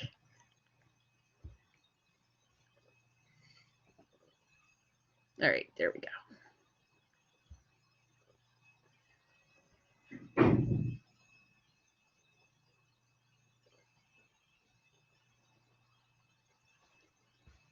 Did you want to continue, Ryan, or shall I take over? Oh, well, you're already on. You're doing a great job. You want to continue? All right. Well, we're going to look at the different behaviors and how they help and encourage kids in social situations. So you see it with the kids that come into your programs. Those with the social skills that they've been taught and have experienced they do better. So they interact more in the groups, they participate more, and that carries over all the way into adulthood. So there's been more of a focus on the research as they've been studying this and watching kids in social emotional situations. So showing like what we just talked about, that strong social skills in the early childhood years are overall more likely to have positive life outcomes. So, and how they define positive life outcomes is different for whoever is doing the research. So all that is included in the toolkit as well, where they break those down a little bit more. So more recently, though, there was a 20-year retrospective study, and that it provided evidence that early social emotional skills are a critical component of future wellness and success. So it wasn't just looking at a group of kids in a very stagnant time period, but actually looking over 2 decades of information. So during this time, they examined whether teacher-related pro-social school skills in kindergarten were able to predict what would happen to the child later on in their early adolescence and adulthood. So they looked at a range of domains, looking at education, employment, criminal activity, substance abuse, and overall mental health. And they broke down all those categories into defined ports of information. And overall, they found statistically significant associations between early childhood social competence and the outcomes that happened. And that they found, again, well after the outcomes measured up to 2 decades later across all 5 of those domains. So education, employment, criminal activity, substance abuse, and mental health. So that's a pretty wide spread of information, but yet to find that it matters what happens as little kids to impact so much in adulthood, that's a significant finding. And I saw a comment come up too. Yeah, and as Ryan just said, the brain is malleable, so that's good. We still have, it doesn't mean if it's not done by those young years, it's never going to happen. They're just looking at these young years and trying to use them to predict the outcomes. So, yeah. So, reciprocal interactions. Reciprocal interactions trigger helpful behavior in children. So we see this as we're throwing a ball or rolling a ball back and forth with the itty bitties. So the little child is rolling it back and forth and back and forth. Toddlers, well, let me back up a second. So recent studies, so in the last several years, strongly suggest that altruistic behavior is strongly influenced by social interactions. So rather than innate tendencies. So reactions are predictive. If people are involved socially, they interact socially is kind of the end result of this. So, but more specifically, this study showed that simple reciprocal activities can elicit certain behaviors in children. So toddlers either played reciprocally or here they in the first image, we see them in a reciprocal play where they're passing the ball back and forth and back and forth. So another study then was done, or another part of the study was done where they played in parallel play, where the child had a ball, the adult had the ball, or someone who was older had the ball. So in this scenario, the child played with the ball and rolled it back and forth between each other, and the adult rolled the ball back and forth between each other. So when that happened and they were playing next to each other, after a few minutes of doing this, the experimenter then accidentally knocked an object on the ground. So whatever that would be, a book, a glass, a pencil, and clearly desired help from the child to pick it up. So what did they find? Well, in the reciprocal play, the first one we spoke about where the child and adult were playing together, the game would stop, right, to pick something up. And so, or when the thing fell down. So the kid was way more involved in trying to get the game to restart again. And so they found that a child interacting with the adult was much more likely to retrieve the item that had fallen, versus the scenario where they were playing in parallel play, where the kid was like, well, I'll still play. No biggie deal. I don't have to deal with it. And, you know, they were far less likely to pick up the object. In fact, they were 3 times less likely to do it. So it just showed the importance of interaction and these reciprocal interactions far more than the parallel play or directed play that we had mentioned before in that graph, the orange graph that we spoke about earlier. So let's talk about scientific reasoning. So when we think of science education, we tend to think about learning specific particular information and content. So very answer driven, right?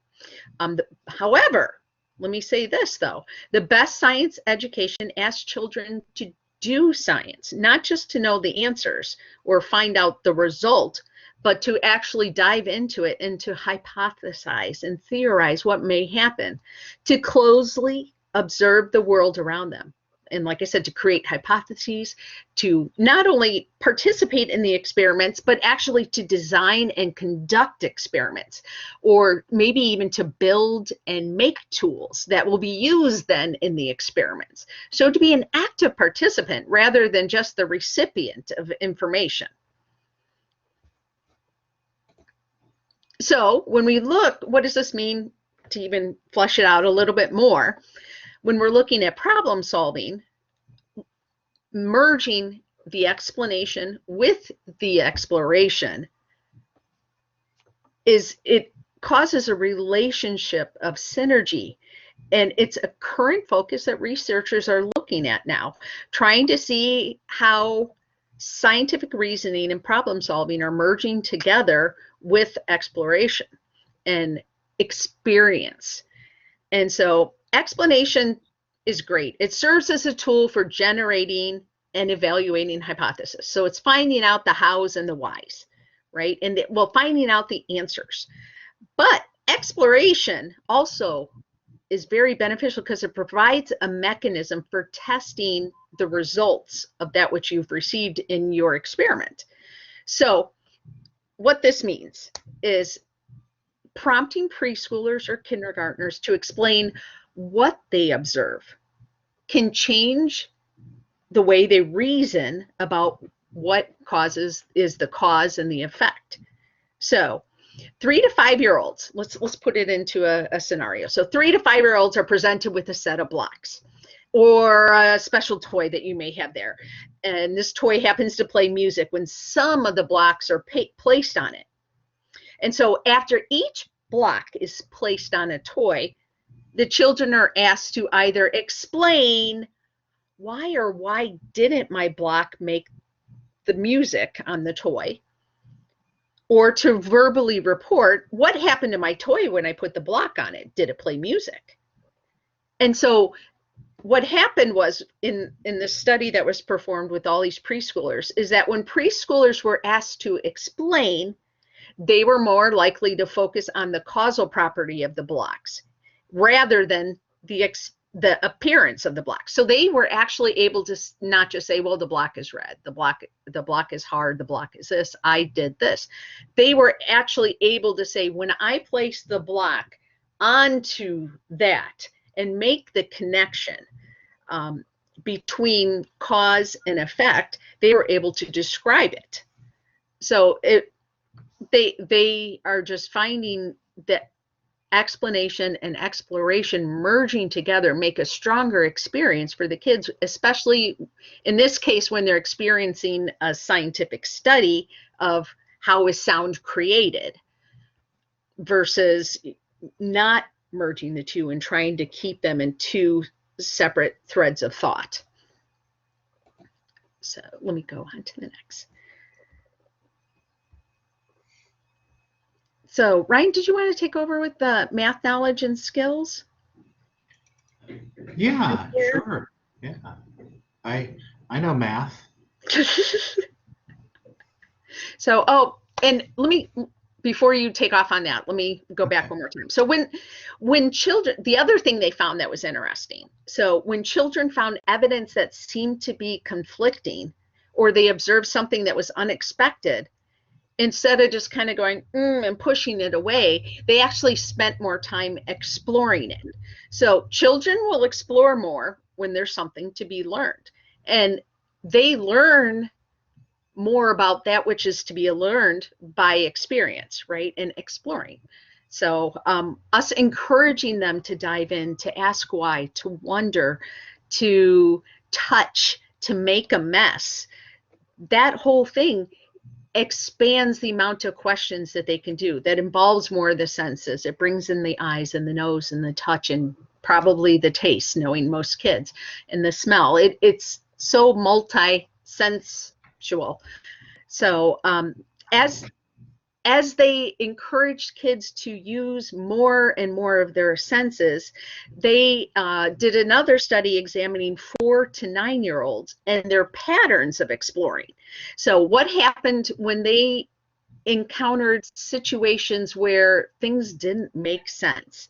They found evidence that was conflicting, or didn't make sense to them. So in this case, they were making shadows, so shadow figures on the walls, and the scientists had used a shadow machine that projected images of shadows on the walls using puppets of varying size, and they also varied how the puppets would be seen, how large or how small the shapes would be from how close a puppet was to the light source and how far away the puppet was from a light source. And so children who were confronted with this conflicting evidence, so it's the same puppet, how can it have different shadow sizes, were confused.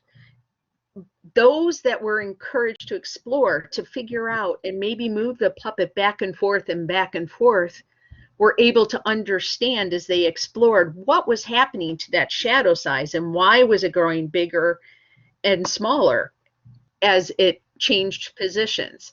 So they were able to take the time and not just identify that they didn't understand what was happening and sort of at that point shut down and give up and walk away. Instead, they moved closer and got more involved and, you know, started touching, started looking, started going back and forth and watching facial expressions to see what was happening, exploring the situation that they were in. And then they ended up with a better answer of what was happening without having to be told the answer. They could be confirmed and agreed with, or rather than closing down and being frustrated and walking away and just, or not caring, completely disinterested.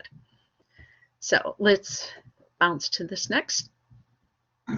I'll let Ryan take over for a little. All right. So I get to talk about math knowledge and skills, and math was my worst subject in school. I'm so glad it's your turn. Yeah.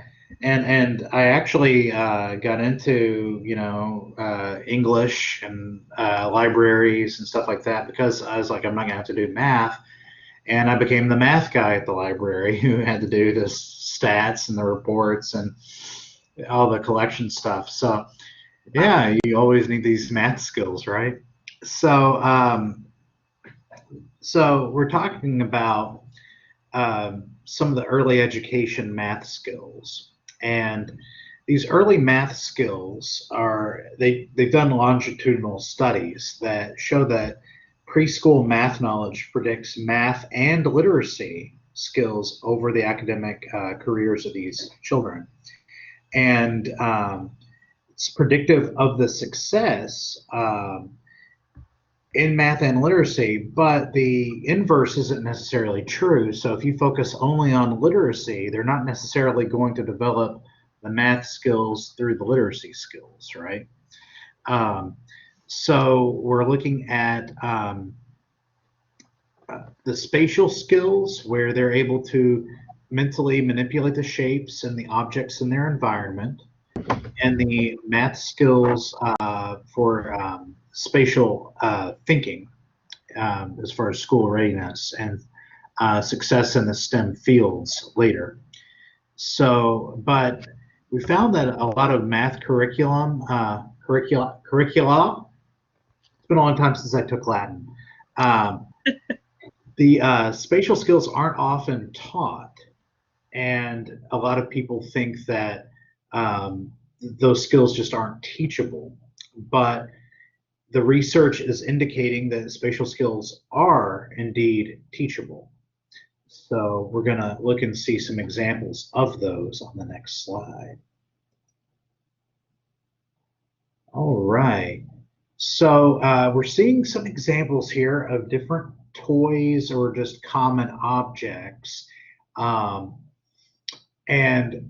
maybe let's take a sec here to think about which of these activities or objects could be used to promote early math skills. And if you all want to use the chat here and write in the letters that you think of the objects that would be used to promote early math skills. Nailing it. FEC. Got a lot of all of the above. F, E, and C. Okay. Mm-hmm. Yeah. Yeah.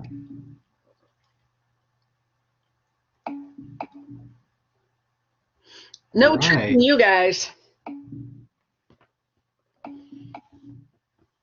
Do you think the kids know that they're learning math skills when they're playing with these things?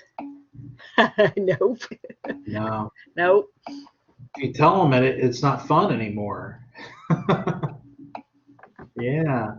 So what are some of the things that kids might be able to learn from some of these? Like we have these sorting bears up at number A.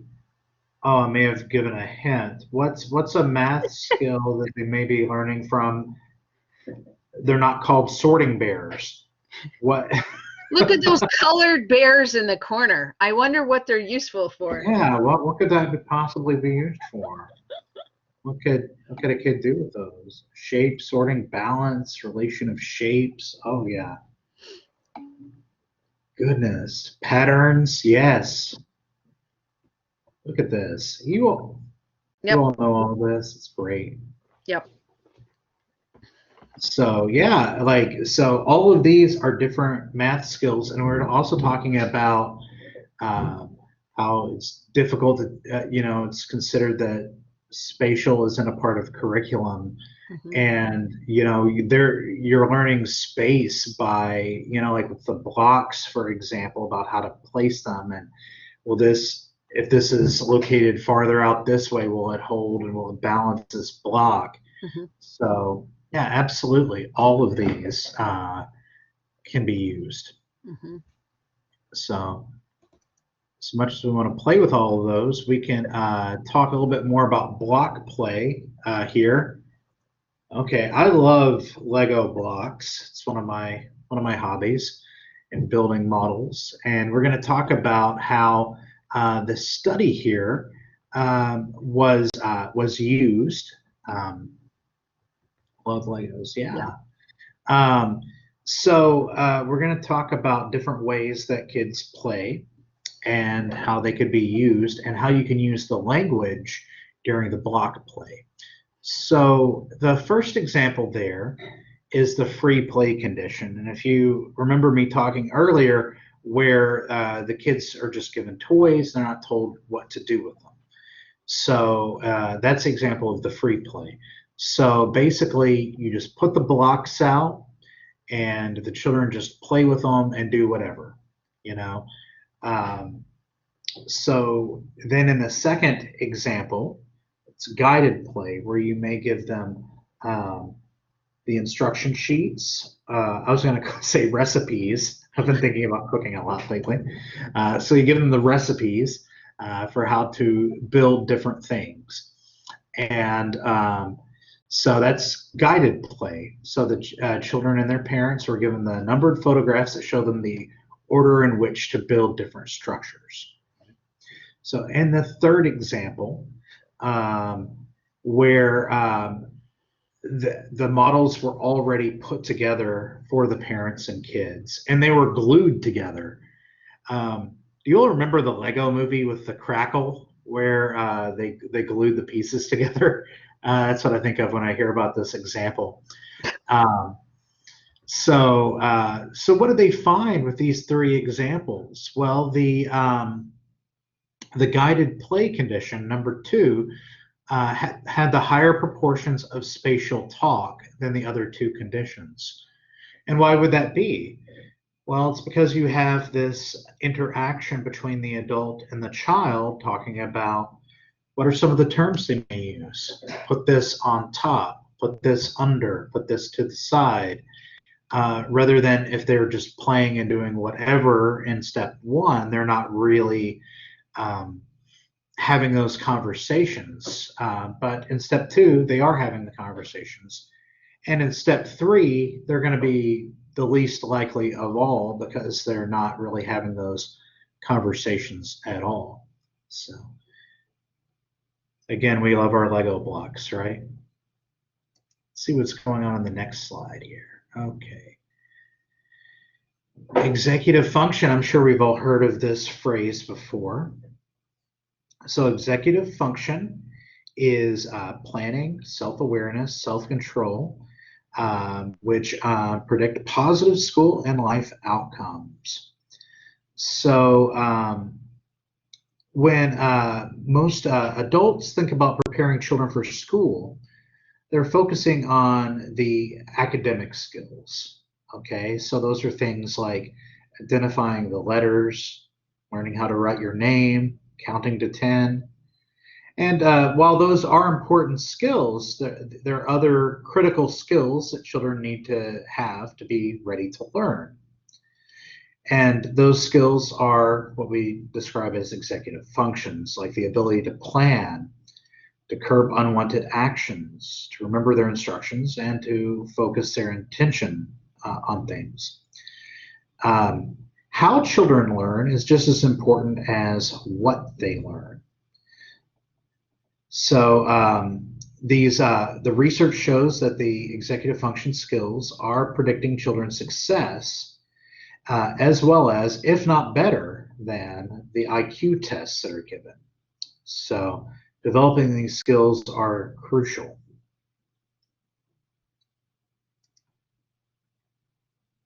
Okay.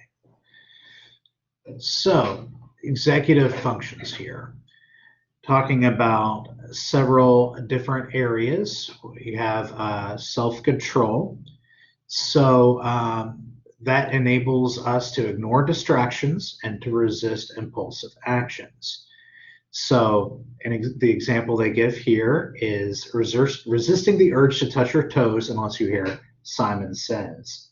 So we've all played that game before, and gotcha, Simon didn't say touch my toes.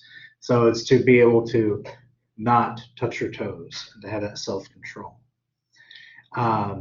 Working memory is holding and manipulating information in our minds to complete tasks. So it might be repeating a phone number until you can write it down. And then cognitive flexibility is seeing things from different perspectives to find new solutions to problems. So all these different ways to come up with the same solution with a math problem.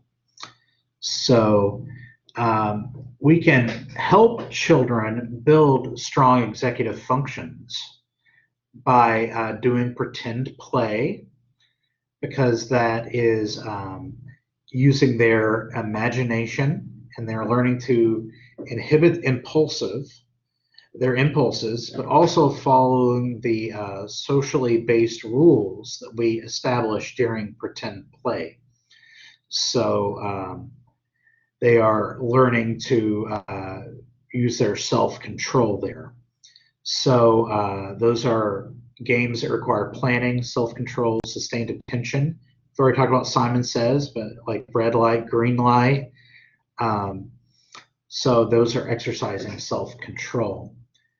And they are also able to make plans of their play. So using self-regulation and planning to plan out what they're going to do.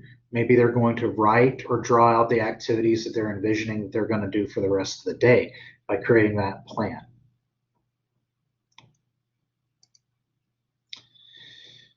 Stress. Have we been stressed about anything lately, past year or so? Is that maybe going to have an effect on what we're doing? None. Yeah, I think so. So the higher order thinking, the retention of information, and creativity are going to flourish when children experience minimized stress and when their basic needs are being met. Okay, so our brains all process information differently, depending on if we're in a sense of threat or if we're in a sense of feeling safe. Okay. So, and this all depends on where the information flows through in our brains, where it's routing that information and flagging it for long-term memory. So if the lower parts of the brain, that's where the impulse and instinct are driving to the reaction, right? And then the prefrontal cortex is where the higher order processing is going. So when we are in a state of stress and we're only functioning on like our survival instincts, they're not going to be tending to go to those prefrontal cortex for the higher order processing. And so we know that we've been living in a sense, or at least I have, of like heightened stress and survival mode. So have any of you all found maybe that over the past year you're not retaining information as well? It's harder to learn new things. Maybe that's because we're so focused on these survival needs and we're stressed right now. Yeah. Yes, absolutely. So that's something that we definitely need to consider when working with children and their families somewhat. Yeah. So too much stress, okay, is just can alter the way the brain is in children, and it can affect them for the rest of their lives. So having a really positive reaction to having caring adults and having this relationship with them can be a buffer to that. We can help ease that stress and teach them how to regulate their emotions will be very important in getting them to retain this information. As Kathy said, yes, harder to focus on books and movies. I can't tell you how many times I've started the new 4-hour Justice League movie. It's like, okay, I'm good for 30 minutes at a time for watching this. So yeah, it's even here for adults. I mean, provided I count as an adult. It's always up for debate. So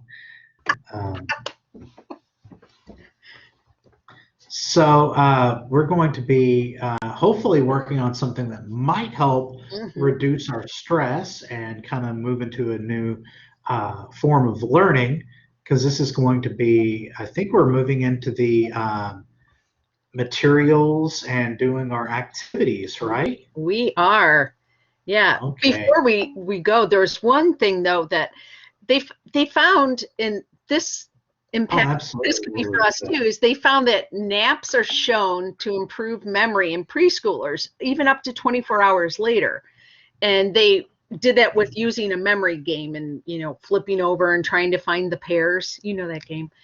And so I can only just take that information and encourage all of us to take naps.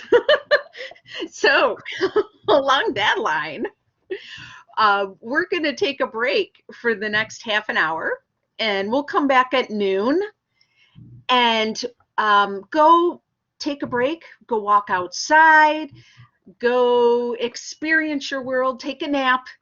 Maybe it'll help you a short one. But before you come back at noon, if you would gather up the materials that you have for the different activities. So some of that will be, there's 4 packages in your, or smaller baggies in your envelope, along with some instruction cards for making 4 different activities. So if you would just have those available and at your side ready to go, because we're going to dive into those when we come back at noon and explore some different ways on how not only can you do creative, open process oriented art experiences, but you can encourage and do that and walk alongside a child and help them to learn through their experiences, and also to help the parents and adults that'll be around as they're watching what you're doing, then you'll be teaching them too. So this is a cool part about this whole program, is this integration of museum services with library services that I really think is unique to what we're doing here. So go enjoy a break. We'll see you back at noon or 11 o'clock if you're in Central. And I'm going to leave the entire line going. So if people want to make comments or chat or whatnot, we'll have that. And we'll see you in a half an hour. All right, baby just rock. It's called the rocking chair. All right. Welcome back, everyone. Welcome back. Hope you guys had a good lunch, a good break, a nice stretch, all that good kind of fun of things. Hope you're able to grab your supplies and for our activities. I think instead of breaking, since my last attempt to put everyone into breakout rooms exploded in a great big ball of fire, we're going to take a pass on that and stay together. And I'm going to stop sharing that, and we'll share our faces instead. So if you have in your kit, you should have one that looks like this. It's nature potions or something of that sort. And we're going to just dive right into the activities. I think it'll be just the most useful thing we could do is work through it together. So in your packet, you should have a pipette or several different things that you could have, maybe that you found around your house. Flower petals, various dried herbs, pine needles, I don't know, orange slices, dyes. I enjoy also hearing what you guys might have come up with of things that you might grab to put in your potions. So one thing, it might not say nature potion, it might say, what is it, nature mix-up? Is that what it ended up being? Yes, something like that. So, mashup, that's right. There was some, when we met with the people in California, there was one of the states didn't want to use the word potions because they thought it might bother some of their counties. So we mixed it up, and I still have the old form and sent you guys out the newer form. So one of the things that has been happening is when we get feedback from you guys as participants, and then as you go out into the real world and put this into action in your branches, is they take the feedback they get and integrate it and improve and hone this whole experience so that it just keeps getting better and better and better. So hopefully as you guys continue to go through this workshop and then take it out at home, and put it into practice in the libraries, you guys will have some good insights too that maybe you could share. Yeah, Christy, don't worry. If you don't, it doesn't have to be stuff from outside. It could be, spices you have. You could use art supplies for that matter. Or supplies in your desk, silly things that you might have. Feel free to think way outside the box. Of course, it looks pretty to have the flowers and whatnot mixed up into it, but it could be really, honestly, anything. It's about the experience of making a mess and the whole process. It's not just about, what you get at the end. That's just a small part of what this is about. So some of you might have, like if you have a cup of water, or if you just don't even want to go that way because you're around your computers, that's fine. You can pretend and use your imagination. Maybe some spoons, some bowls, mixing cups, a mortar and pestle, and then you can have it where you can put things inside of it and the kids can grind it down and see what happens as you change forms. Perhaps releasing some of the scents that comes out of it so they can smell different smells and experience that. So yeah, it's an opportunity to go outside and take a walk and find whatever you find and mush it all together, or just grab whatever you find. That you could say you're inside, it's raining, as you had said, and maybe what happens with paper, and you tear up paper. And I wonder what might occur if we put in some shavings from an eraser. You don't have to stick to the ingredients that we've given you. They're merely a starting point to work with. So what we want Oh, you found a Tums. Awesome. It's a bath bomb for your nature mashup.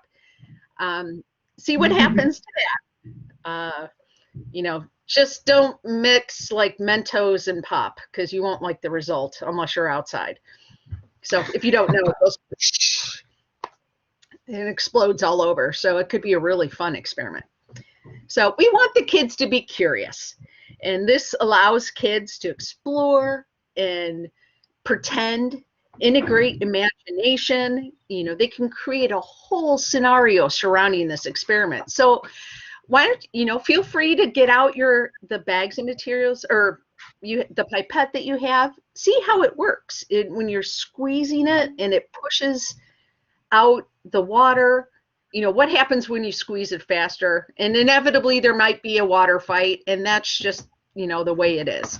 So I know if I was with you guys, I'd be squirting at you because that's just how I roll. And I figure who doesn't love a good water fight? So, but so you're just looking at combining things, mixing things, mashing things up, letting them make a mess and giving them full permission to do so. I suspect you'll find, you know, even if you grab some dirt and, you know, what happens, does everyone want to touch it? Do they want to get their hands dirty anymore? I suspect you're going to find out people don't, or a lot of the kids will be reticent to get their hands dirty. So this is an opportunity just to let them experience. So just while you're sitting there, go ahead and combine your own nature potion, your nature mashup. See what you come up with. We'd love to I'm going to be quiet, and if you'd like to chime in and put in your 2 cents, we'd love to hear it. I'd also really enjoy seeing some of your mashups and what you did and why you did. And if the answer is I don't know, I just was there, that's great. So I'm going to be quiet a minute and turn it over to you guys. And I'd love for you to let us know what you've decided to mess with. Kimberly says a nice fennel daffodil potion. Ooh, that's going to smell great. Ooh, Chelsea, tell us more about seed bombs. I'm pretty sure I know what you mean, but I'd love to hear more. So it's easier just to say it than to type it out. Seed bombs, you can do like a paper mache style with torn up newspaper or construction paper if you want it to be colorful. But I personally like to do it with, I think it's 1 part dirt to 2 parts clay, and then as much water as you need to make it a dough texture. And then you can mix in any sort of seeds. We do pollinator seeds, like for a butterfly garden. And you can toss them and they can grow, but you can use like vegetable seeds or anything as well. Mm-hmm. They are very messy, but very fun. Yeah.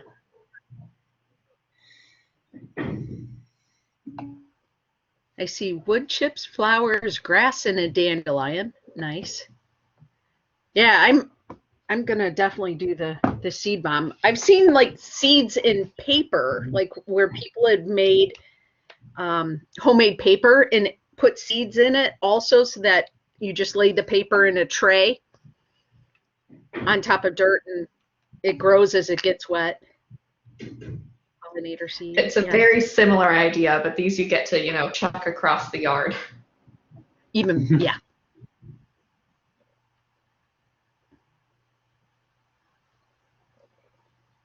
Yeah, it looks like Elizabeth's doing. Yeah, Elizabeth, we'd like to hear more about how you're using the construction paper with the pollinator seeds. Can you guys hear me? Absolutely. So we are taking construction paper and ripping it up, and then you let it soak in water for about 20 minutes, and then we're going to put it in a blender to make it all mushy, and then we're going to put the seeds in it. And then spread it out, or do you roll it out, or do you just pat it out with your hands? The one that we've seen, you can either use a muffin tin and kind of shape it and pat it down, or you can roll it into spheres with your hands and put the seeds in it. So we're really excited to try those out. Mhm. Plastic Easter eggs also make great seed bomb molds. Oh, I never thought of that. That's a good idea. So do you just let the mud dry in the seed or in the Easter egg? Yeah, it'll take a little while, but it's less messy than trying to transport wet balls of mud. Mm-hmm.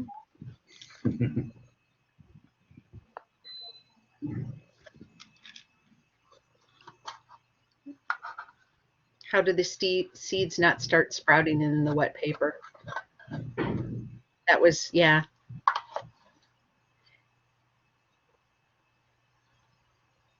It might be that, Emily, that they get rid of a lot of the moisture in the paper and just have the bare minimum needed to have it bond to each other and then integrate the seeds.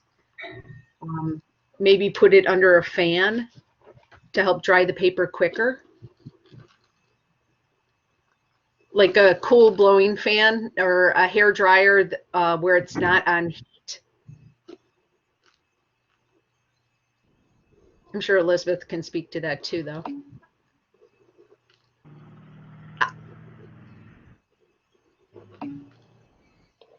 So the article that we are going to follow says that like it should be like mostly dry, like most of the water should be out of it. And then it says that it is kind of like compostable, so it kind of will decompose and then the seeds will start sprouting. Mm-hmm. I don't know how long that process takes, but we're going to try it out. Great. How's your mashups coming along? You having some fun smells, experiencing some fun smells? Ooh, mud slime. Mushy. Mud slime using actual dirt and then bringing in glue. Angela, are they bringing in glue too and then eye drops, or is it just calling it slime when it's just super slick mud and clay?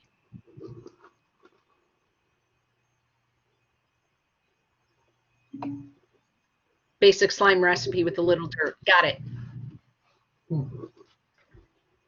That could be fun.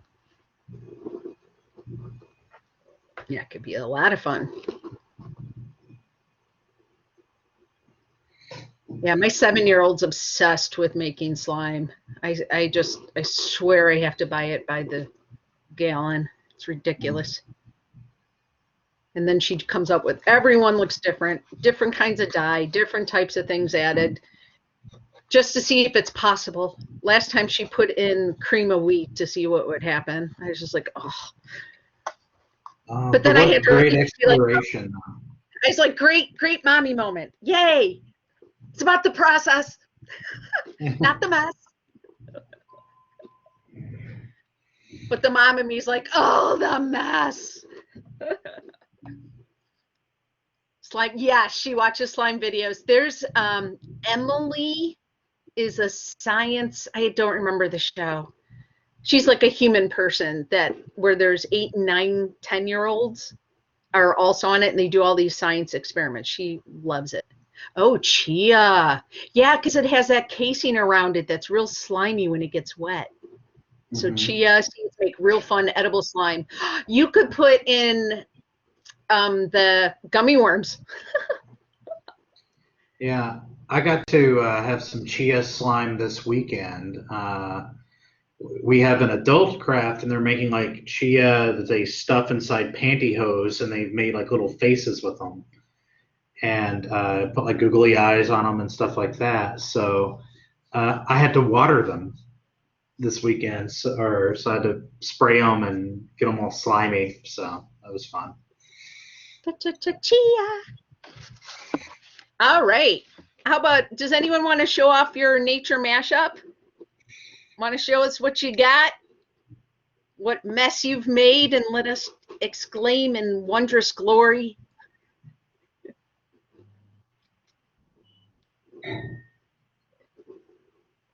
Oh, someone almost did.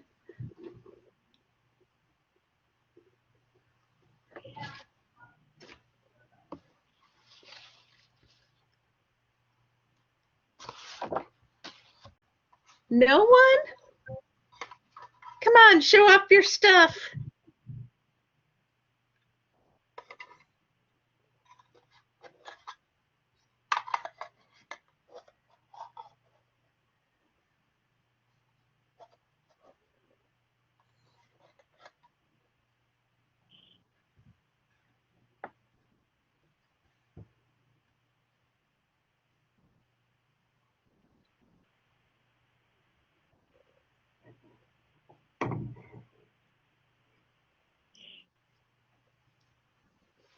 All right, well, we're getting ready. We're gonna transition to the next one of shake, rattle, and roll. Oh, your video's not coming through. Okay, sorry, Tanya. But how would you, what I'm curious about is, as you were doing the nature mashup, and I know we were talking quite a bit and there was a bunch in the chat, but how would you encourage the children to talk about this as you're participating with them? And how would you almost justify it to the parents if it needs to be justified, or explain it to the parents? Why are we doing this? Why are we encouraging the mess? Yeah, nice. Tawny had, how does it feel, look, smell, change? Yeah, open-ended questions. Very good. Senses, descriptive language use. Yeah, what types of vocabulary can we throw into this? Is it sparkly? Is it spicy? When I think of spicy, it tickles my nose. How does it, what happens in your nose when you sniff this? Ah, yeah, getting outdoors. Yeah, and you can, right, Chelsea, you can get very scientific about this. What is happening? What are we watching? What is the beginning and what is the end? What do I hypothesize will happen as we go through this? Yeah. For the parents that are weary of making messes, I encourage them and say, well, that's why you come to the library, because you can make the messes here and then leave. And they like that. And they also allow their kids to do it then. Mm-hmm. So, oh, good. Yeah. Then they, you know, someone else is dealing with the pickup. And to be fair, if you're working a job, the last thing you, or 2 or 3, the last thing you want to do is clean up. So I get it. Let someone else do it, but yet my child still have that experience. Yeah, I liked how you're thinking through this. Fun exploration, yeah. Yeah, and if talk it through, how could you do this at home so it's the least amount of cleanup? You know, the dollar store has those really cheap plastic tablecloths. Or, you know, when I go to the thrift store, I just grab one of a used tablecloth or fabric, or an old sheet that a fitted sheet that's no longer fitted. I save that and put it underneath my kiddo, and then that's a lot less mess I have to clean up. Or I just fold it and throw it. All right, to be honest, I fold it. I don't even fold it. I ball it up in a ball and throw it in the closet for the next disaster that's about to happen. Or I drape it over the fence outside and let it dry and then throw it in the closet. Make sure you take the kid out first. Always a good point. Where would I be without you? All right, let's jump to the next one and our experiences there. If you would grab your shake, rattle, and roll packets, you might have a container that has a lid on it, a plastic container, maybe a cardboard container. I had recently recycled a bunch of things. So what I have done is I have 2 of those old cooking little pans that you have for miniature breads.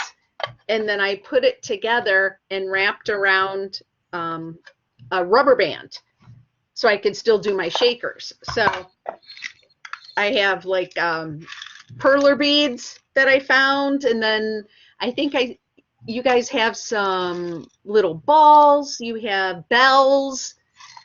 I wonder what would happen if what I put inside of this is hard.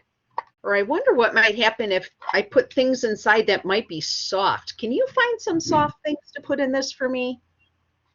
Something like that. And then, or we just had Easter. Get out those plastic Easter eggs that y'all found all over the yard. So we're wanting them to design, create, make music. So they're making decisions, learning about and planning through how to make noise. And they very likely will come up with way more than we ever can come up with. So it's working through those creative problem solving skills again, how to make a loud noise, how to make a quiet noise. What do I need to use? And there's also a math in there because they can count, they can sort, and plus they can use, you know, tweezers or, you know, their hands or any other objects, so they're learning different motor skills to put the items in their shakers. So. Oh, sorry, Claire, I missed that your hand was raised.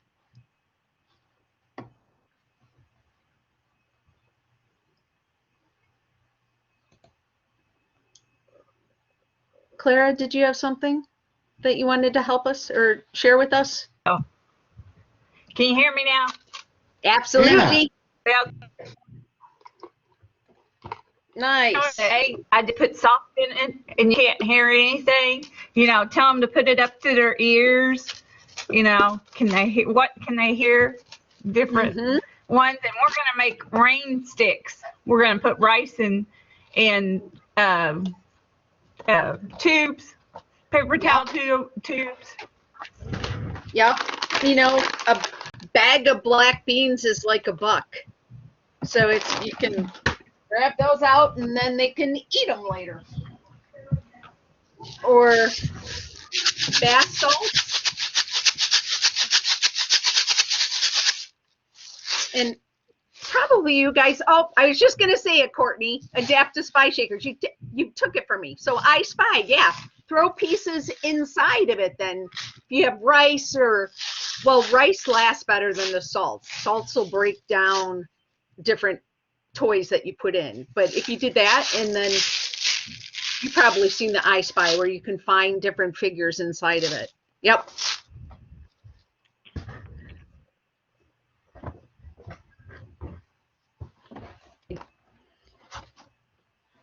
So how can we make something louder? And I wonder how we can make something softer. What happens if I put in 8 things? Ah, but what if those 8 things are soft, like those little balls? Or what if those 8 things might be these little light bright tubes that, or, you know, or perler beads or whatever. So Clara showed us what she's making over there. Does anyone else want to show one of theirs? What did you come up with? What did you choose to make noise with? Did anyone find feathers? Does anyone maybe grab some of the materials they used for their nature mashups? Tell us about what you did. You're welcome to grab the mic or type in chat. Ah, yeah, exploring liquids versus solids for sure. Coins and more wood chips. Yep. Very different sounds.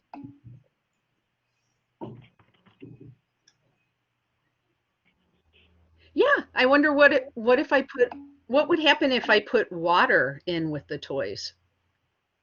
What happens to the sounds?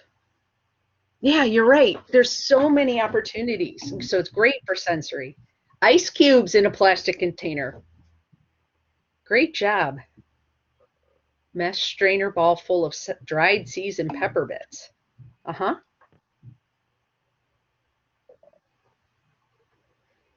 Yeah, it's such a bonus. I mean, they get music out of it too.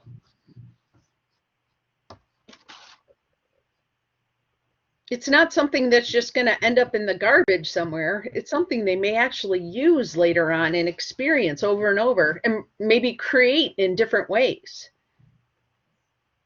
That's it. Done it where we place the egg with rice or beans in between 2 plastic spoons and tape the spoons together. Oh, so like a maraca shaker. Mm.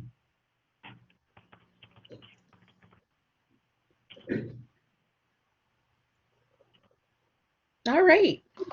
Well, being sensitive to time and wanting to keep pressing on and keeping you thinking, how about let's try the wind chime? What do you think about that? If you just reach over and grab that material, yeah, the maraca shaker idea is neat. It'd be great for, yeah, counting, doing rhythmic patterns, yeah. Syllables in a word, yep. Good, yeah. Why don't you grab your wind chime card and see what you think. You should have, you can experience my little mistake in ordering, and not all the beads may fit on. Despite reading the directions very clearly, the beads were way smaller than I thought they would be, and the holes were smaller too. So clearly I can't count or identify what millimeters would be. So they may not fit well. You know, I tried, but I figured you guys would roll with it. And I thought, forget it, I'll throw it in and you can use it in the shake, rattle, and roll or whatever's. So, yeah. So there's beads in there. There's some bells you can use. There's some washers. I bet you have tape around. I see Ryan's ready to show you what he came up with. So. Well, yeah, I used a, let's see. Yeah, goodness, how could I have forgotten the word for that chopstick? Oh my goodness, my brain. I've got COVID brain going on, y'all. He had a baby too. Got some shells. And of course, my beads were ordered by the Bay Area Discovery Museum, so they got the right sizes. But just joking. And some seashells. But yeah, there's like all kinds of things that you can find to put on these to make. Salty. Yeah. But what a great little activity, you know, and you have the sorting and you have counting and then you have spatial. Remember, we were talking about the importance of space, because if they're too far apart or they're not the right height, they're not going to cling together. So it's learning those spatial skills. So yeah, just that's what I learned from doing it. Thank you, Ryan. Yeah, and you have the textures of the different materials that you're using. So you have the chenille sticks, which are real soft and fluffy with that hard part, that pointy part in between. Or you have that metallic yarn that feels so different. Everything has different sensations for them. And, you know, even just little things of using their fingers and pinching. Granted, it may be more difficult to tie knots, but you have the chenille sticks for that, so you could just wrap. You can, if you have wire, you could bring that out. I decided not to mail wire because I thought it's going to poke through all the envelopes, because I packaged the first package and wire went like a hedgehog everywhere, and I thought, forget it. So that's why you didn't get wire, but you got everything else. So yeah, think about different things you can use, or different, you know, Ryan used a chopstick. You might have a branch. I brought in, oh, where'd it go? I don't know where it went. Somewhere I had my hanger to show you what it looked like on a hanger. Oh well. So I used a hanger for a base. You know, what happens if there's a wind? What happens if it's still? Let's watch and see. What do you think might happen? Let's hypothesize. You know, what if I put everything on one string? because you know there'll be that one kid that just wants everything on one string. So what did you guys come with? What are you thinking of? What noisemakers did you decide to use for this? Kathy has different sizes of scrap wood, blocks, hung on a wooden hanger. Yep.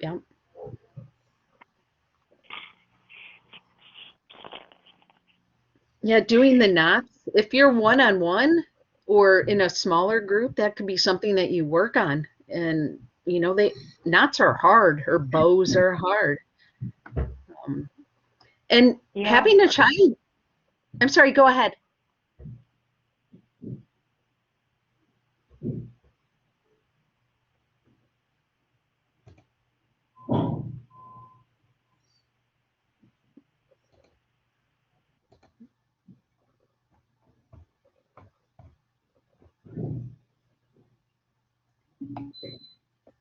Yeah, good one for small motor skills. Yeah, as you can see, the first one that we did, the age was really 0 to 18 months. You know,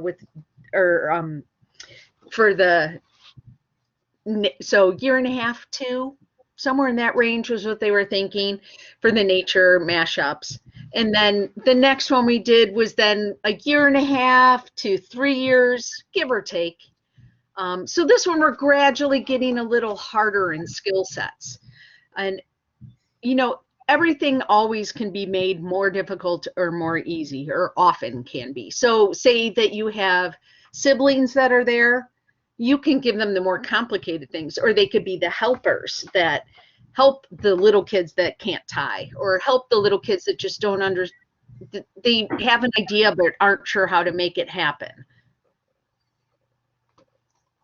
So as they get more and more complicated too, you're able to actually help form community and relationships as they're working together. And you know, your job there is to encourage them to talk and to think and to wonder. I know I say wonder a lot, but I honestly use it a lot. So I just saw chat go through. So good for small summer reading times. Yeah, when the whole family comes. Yeah. So you could just put out a table full of materials and sit back and see what happens.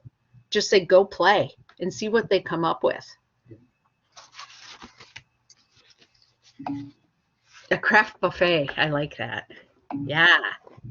Leaves and feathers. Yeah, that would, you know, how do they move differently in the wind? Why? I wonder why the feather moves so much easier than a leaf, or depending on what kind of leaf you have. Maybe they could see how the feather breaks into smaller and smaller pieces and see the individual strands of the feather. I can't remember what the official name is for that. Does anyone want to show their experience?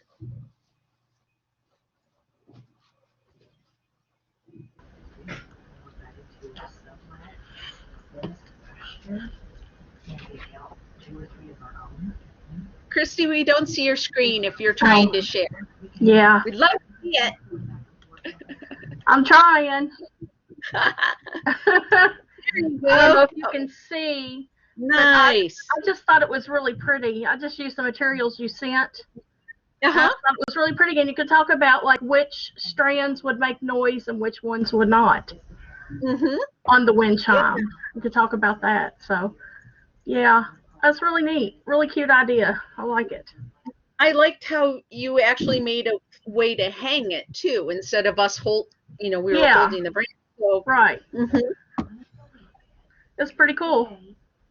Yeah, it's just, there's no limits to what they can come up with that. You know, you give them materials, and some of the kids will do the same thing because they imitate each other, and other kids will just go off and do their own with the same materials and think ways that you've never dreamed of. Yeah. All right, let's start to transition to the last one. Oh yeah, Noah Chases the Wind. Yeah, Michelle Worthington. That's a good book. Good idea, Tanya. Yep. And let's just, if you would grab your final packet with some animals in it and a bunch of other things thrown in, some straws. And Ryan, did you want to talk about this one since you actually experienced this one in the fairy tale engineering? Right, yeah. So we were, Tanya just brought up the suggestion about using Noah Chases the Wind, and this one actually goes along with a story, the fairy tale engineering. This one is the Three Billy Goats Gruff, if you all know the story there. So I was able to, when we did it, read the story, or you can either read a book of it, or you can retell the story, and then you have the kids build their bridge for their billy goats to cross, and so they're gonna learn, how to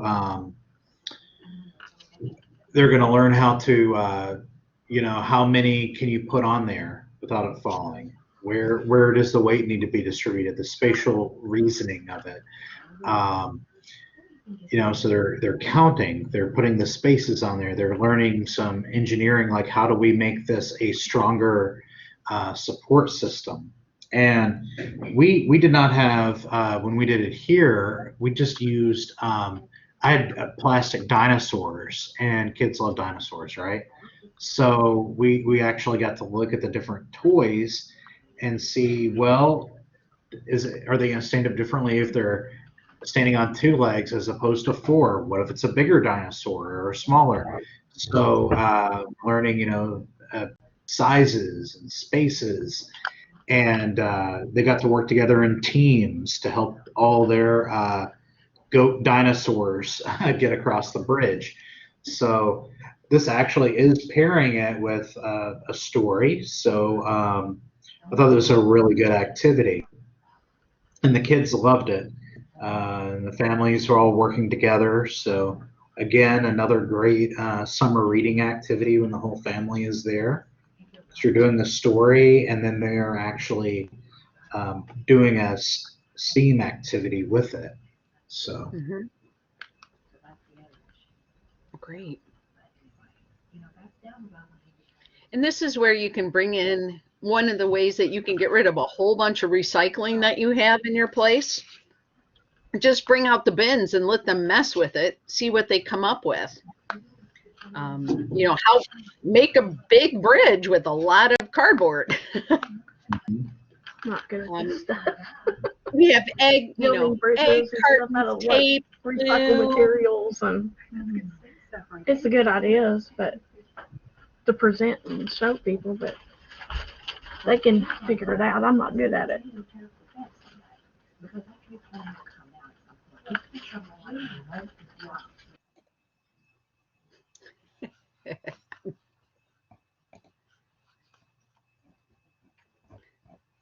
So it might be that you have one of the children in your group that really takes off with this and wants to run with it.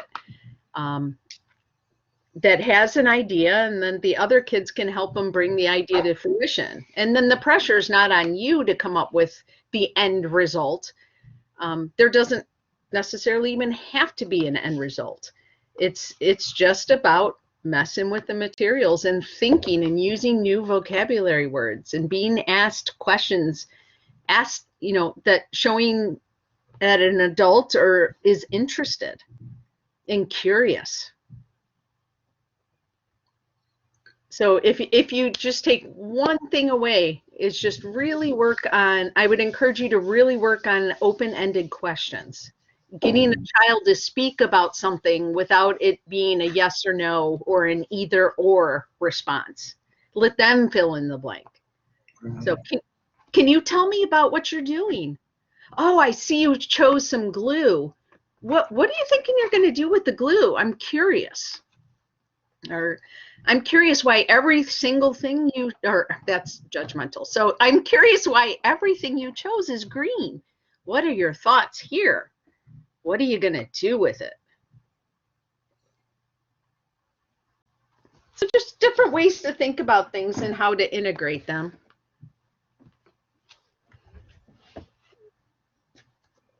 Did anyone happen to make up some sort of fairy tale engineering? It doesn't have to, you didn't get animals that are all goats. You got a whole variety of animals. So obviously it doesn't have to just be the three Billy Goats Gruff. It could be, I don't know, the Puss in Boots is trying to get to the castle. And so you're creating the drawbridge or the road that's going to cross over the moat. You don't have to be limited to a certain story. It's whatever, a child may say something and be like, oh, it's like this. And all of a sudden it ends up to be the three little pigs and the big bad wolf. And it's transitioned to something else. Yeah. Kathy just did it too. Great minds. So yeah, way to get rid of all your extra stuff so you don't have to circulate. If you have craft materials that you purchased at some point that you thought would be cool and you have zero idea of how to integrate them, bring them out. The kids will figure it out. Yeah, don't put so much pressure on yourself to come up with ideas. Let the kids do it. Farmer Brown and Click Clack Moo. Yeah, yeah. Maybe you even have an old typewriter you could bring in. That would be fun. And then you can have the kids act out the story. Instead of, you can tell the story first and then let the kids reenact it. And it might be that every child tells the story slightly differently. So you may get a lot of varieties of a story. The more times you tell it, the more ways it might change. All right. Well, let's transition away and just kind of get some closing thoughts so we can give you some physical things to go away with and how to implement this stuff. So I'm going to pull you out for a little bit and we're going to go to sharing a file again.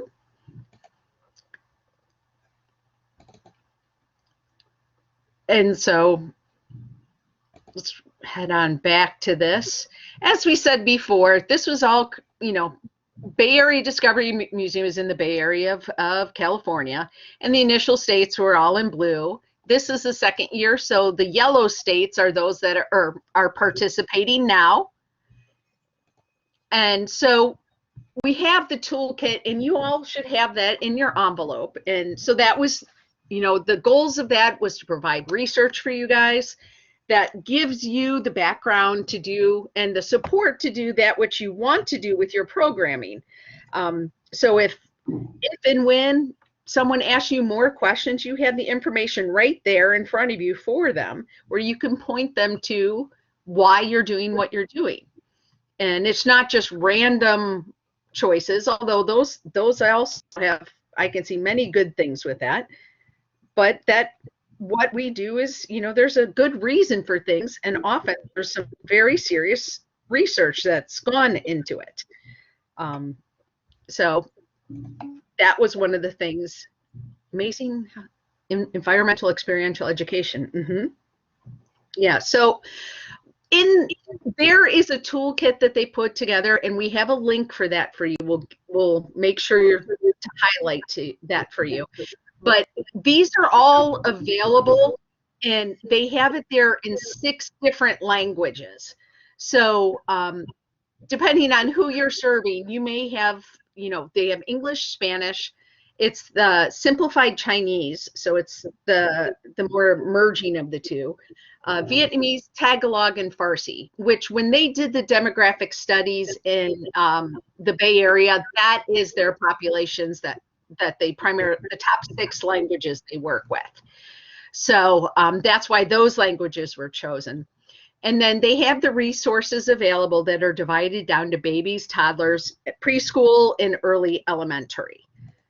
So, and all these we have available for you. So they have their position paper, their promising practices, all of which we just have gone through a nutshell of that. but they're all capsulized into a binded amount of information for you. And then they've broken down all the key studies so that you have, you know, the key findings right in front of you. So if you're using skills like talking and play, here's why they're important. If you are using these skills, here's why they're important and why we do what we do. And then that's supported by 4 different case studies that they ran in different public libraries. And they did this before they went to the States. So these were their case studies that they ran throughout California throughout at the very beginning. And then other things that they'll have available, or that you now have the availability of, are posters in different sizes, which you can print off and put on your walls to encourage, you know, in a bathroom stall or something like that, and on walls, to just by a distance to encourage different questioning skill sets. So things to ask while you're playing, things to ask to encourage discovery, things to ask about what they're reading, just open-ended questions to encourage other adults to use. It's also a good reminder for yourself and your staff. So don't forget we're learning too. So yeah, and all of these are free. All of these you can just print out and use as much as you want. So there should be some samples in your packages. And then you also have small index cards in your package. And these are just different cards, idea cards that you can use. And so just flicking through it, I saw ask children to find an author who has more than 5 books in the library. So, you know, they're wandering about the library, they're finding 5 things, they're discerning who has 5 versus 3 versus 8. And if they have 8, is that also that they still have 5? Questions like that. Angela asked a question, do we have ideas on how to get staff to buy in on transitioning to this type of programming? And right. Great question. And Ryan, go ahead.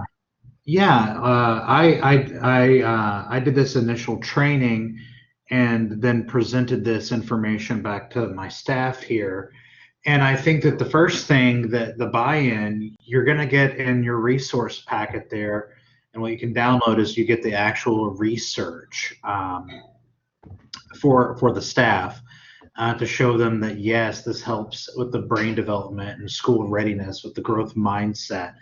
So I think that giving them like letting them see the position paper and things like that. Also, the webinars are recorded that you can get through the Toolkit. You can watch the one that they presented, or you can get what we discussed today. So if your staff were not watching this, they could actually get on and watch and see the presentation.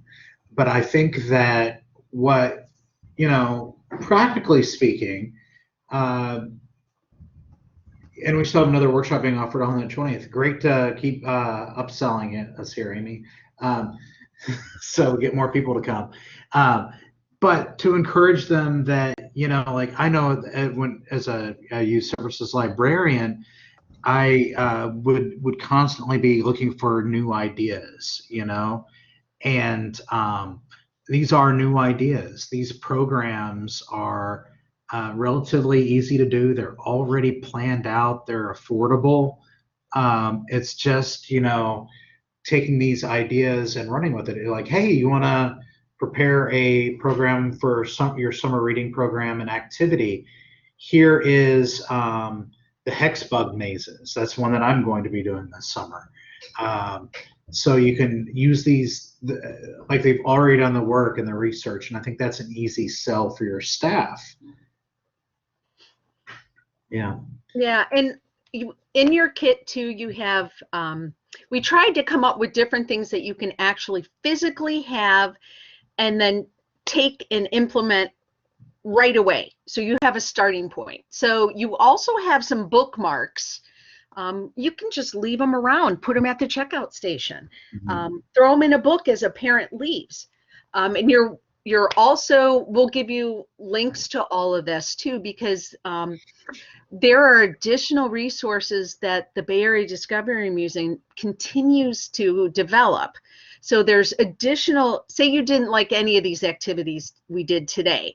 There are 8 other activities currently listed on their website that would be similar but different. So similar as an age group appropriate, but different. Yeah, they would make great take and go kits. They could we use these a lot in 2020 yeah. to make kits. Yeah. It could be something that I don't know what to do outside, so I'm just going to throw a bunch of things outside on a table and see what happens, and just have numerous stations all over so that you can have X amount of kids in an area, but not too many people in an area, and they could spread out all over. So, and again, they also, in this, I can tell on my screen, looks like a bunch of gobbledygook because the print's real small, but it's a whole bunch of social media posts that they have available that you can steal and tweak to fit your branch so that you could post them. And they are available in all those languages that I mentioned, at the 6 or 7 languages that I mentioned earlier. So those will be available to you also. There's also, here's what you asked specifically about, is there are talking points for library staff. So how do you go about talking about this? A very, very simple way could be like, we're trying, you know how museums are getting more interactive? We're trying to do that too, where we could teach without even having to be present. We have signage there so that parents can take something and run with it. So you could take, you know, those big, you know, those 3 different sizes of posters that I mentioned earlier. You know, you could have those posted around, these here, and have them posted around, and a parent's going to read them, and it might cause them to think, or a staff member's going to read it and be like, huh, I hadn't even thought about doing that. And all of this is appropriate for any age group. I mean, it from, you know, baby to I don't know, cradle to grave. It's appropriate for anyone. They're good conversation starters. So let me bounce back to we all value human conversation. We saw that on our break, you know, even adults. So. Right. Some of us stood around or sat around and talked some more. Yeah. So they have this activity database, and this is what we mentioned. So you have different experiences and opportunities where they set the stage of different activities they did in the museum that they thought would work well in the library. And it may not work, it may crash and burn. So don't, you know, just chalk it up to a learning experience and try the next one. But one thing my staff loved about the activity database is they could search based on what age group that they were working with and what materials they had available and the duration of the program. So you can filter through all that. Yeah, it's a great resource. Right. And yeah, this is a great quote that they found, and someone said that you're not learning something new. It's giving you an extra degree of support for something you're already doing, and then a language to talk about it, and an experience to be able to share. And so it's just tweaking and honing what we're doing already to the next level. And so what this library's done is they've taken and made, you know, the basic information and made some new signs and use some old signs. And so you have, you know, time to try, and they have an investigation box. What does it look like underneath a magnifying glass? Or they have you know, you see the laundry room there, and different questions you can ask there. And then the third poster you see that, or third image, you see the poster up along with the bookmarks and cards that people can borrow. Other hands-on activities, Kathy mentioned the mystery box. So stick your hand in there and what do you feel? or again, using the recycling. And you may be trying to do the fairy tale experience, that fairy tale engineering, and it ends up to be a robot 2000. Things don't always end up where we expect them to, but I think the journey's worth it. And boy, it's neat to see what kids come up with, or adults, if you're with family. On social media, there's an awful lot that's going on, and you can always look, if you're not sure where to start, I'd encourage you just to type in the word process play or process art or experiential science. And then we have, here's the toolkit we mentioned, and that which you also have.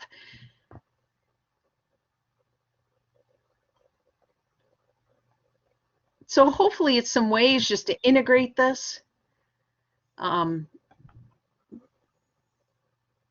to watch this experience. So different questions you can sit back and think on. That maybe a lot of this is just way out of your comfort zone. And that's all right. I suspect it won't be out of the comfort zone of someone in the branch. You know, maybe there's a patron that just, it's right in their zone, and maybe they'll come to the forefront and help you run the group. Even if they're two, you may be able to ride on their coattails. Because we know this isn't necessarily a skill set we all have, every single one of us. So maybe there's a colleague that really wants to participate in this and just explore and create and dream. So along that line, we have reached the end, and I'm going to put into the chat. Uh-oh, I'm not bouncing back.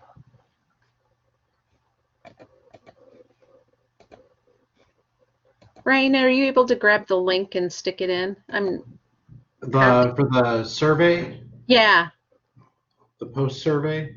Yeah, I'm not bouncing back to the main screen. I'm just stuck. Oh, no. Well, let's see if we can find it here. It says my page is unresponsive. Oh, no. Gotta figure out here. It's the same thing as the first, except well, that's not going to help you. Oh, we could send out through email. I could send it out, yeah. Yeah, that might be the best way to do it. That way everyone has it as they're getting ready to leave. But we do have those program surveys to talk about when we do the activities. Yeah, and I'll also send some additional videos just so you could see some educators and parents interacting with their kids. We didn't delve into those, we spent a lot of time sharing and talking between each other instead. So I'll send those on to you. Yeah. We have our contact information coming up, though everyone should have it already. But yeah, feel free to reach out to us. You know, we are colleagues to help collaborate with. If you have trouble with this, we're going to stay in touch to give you the survey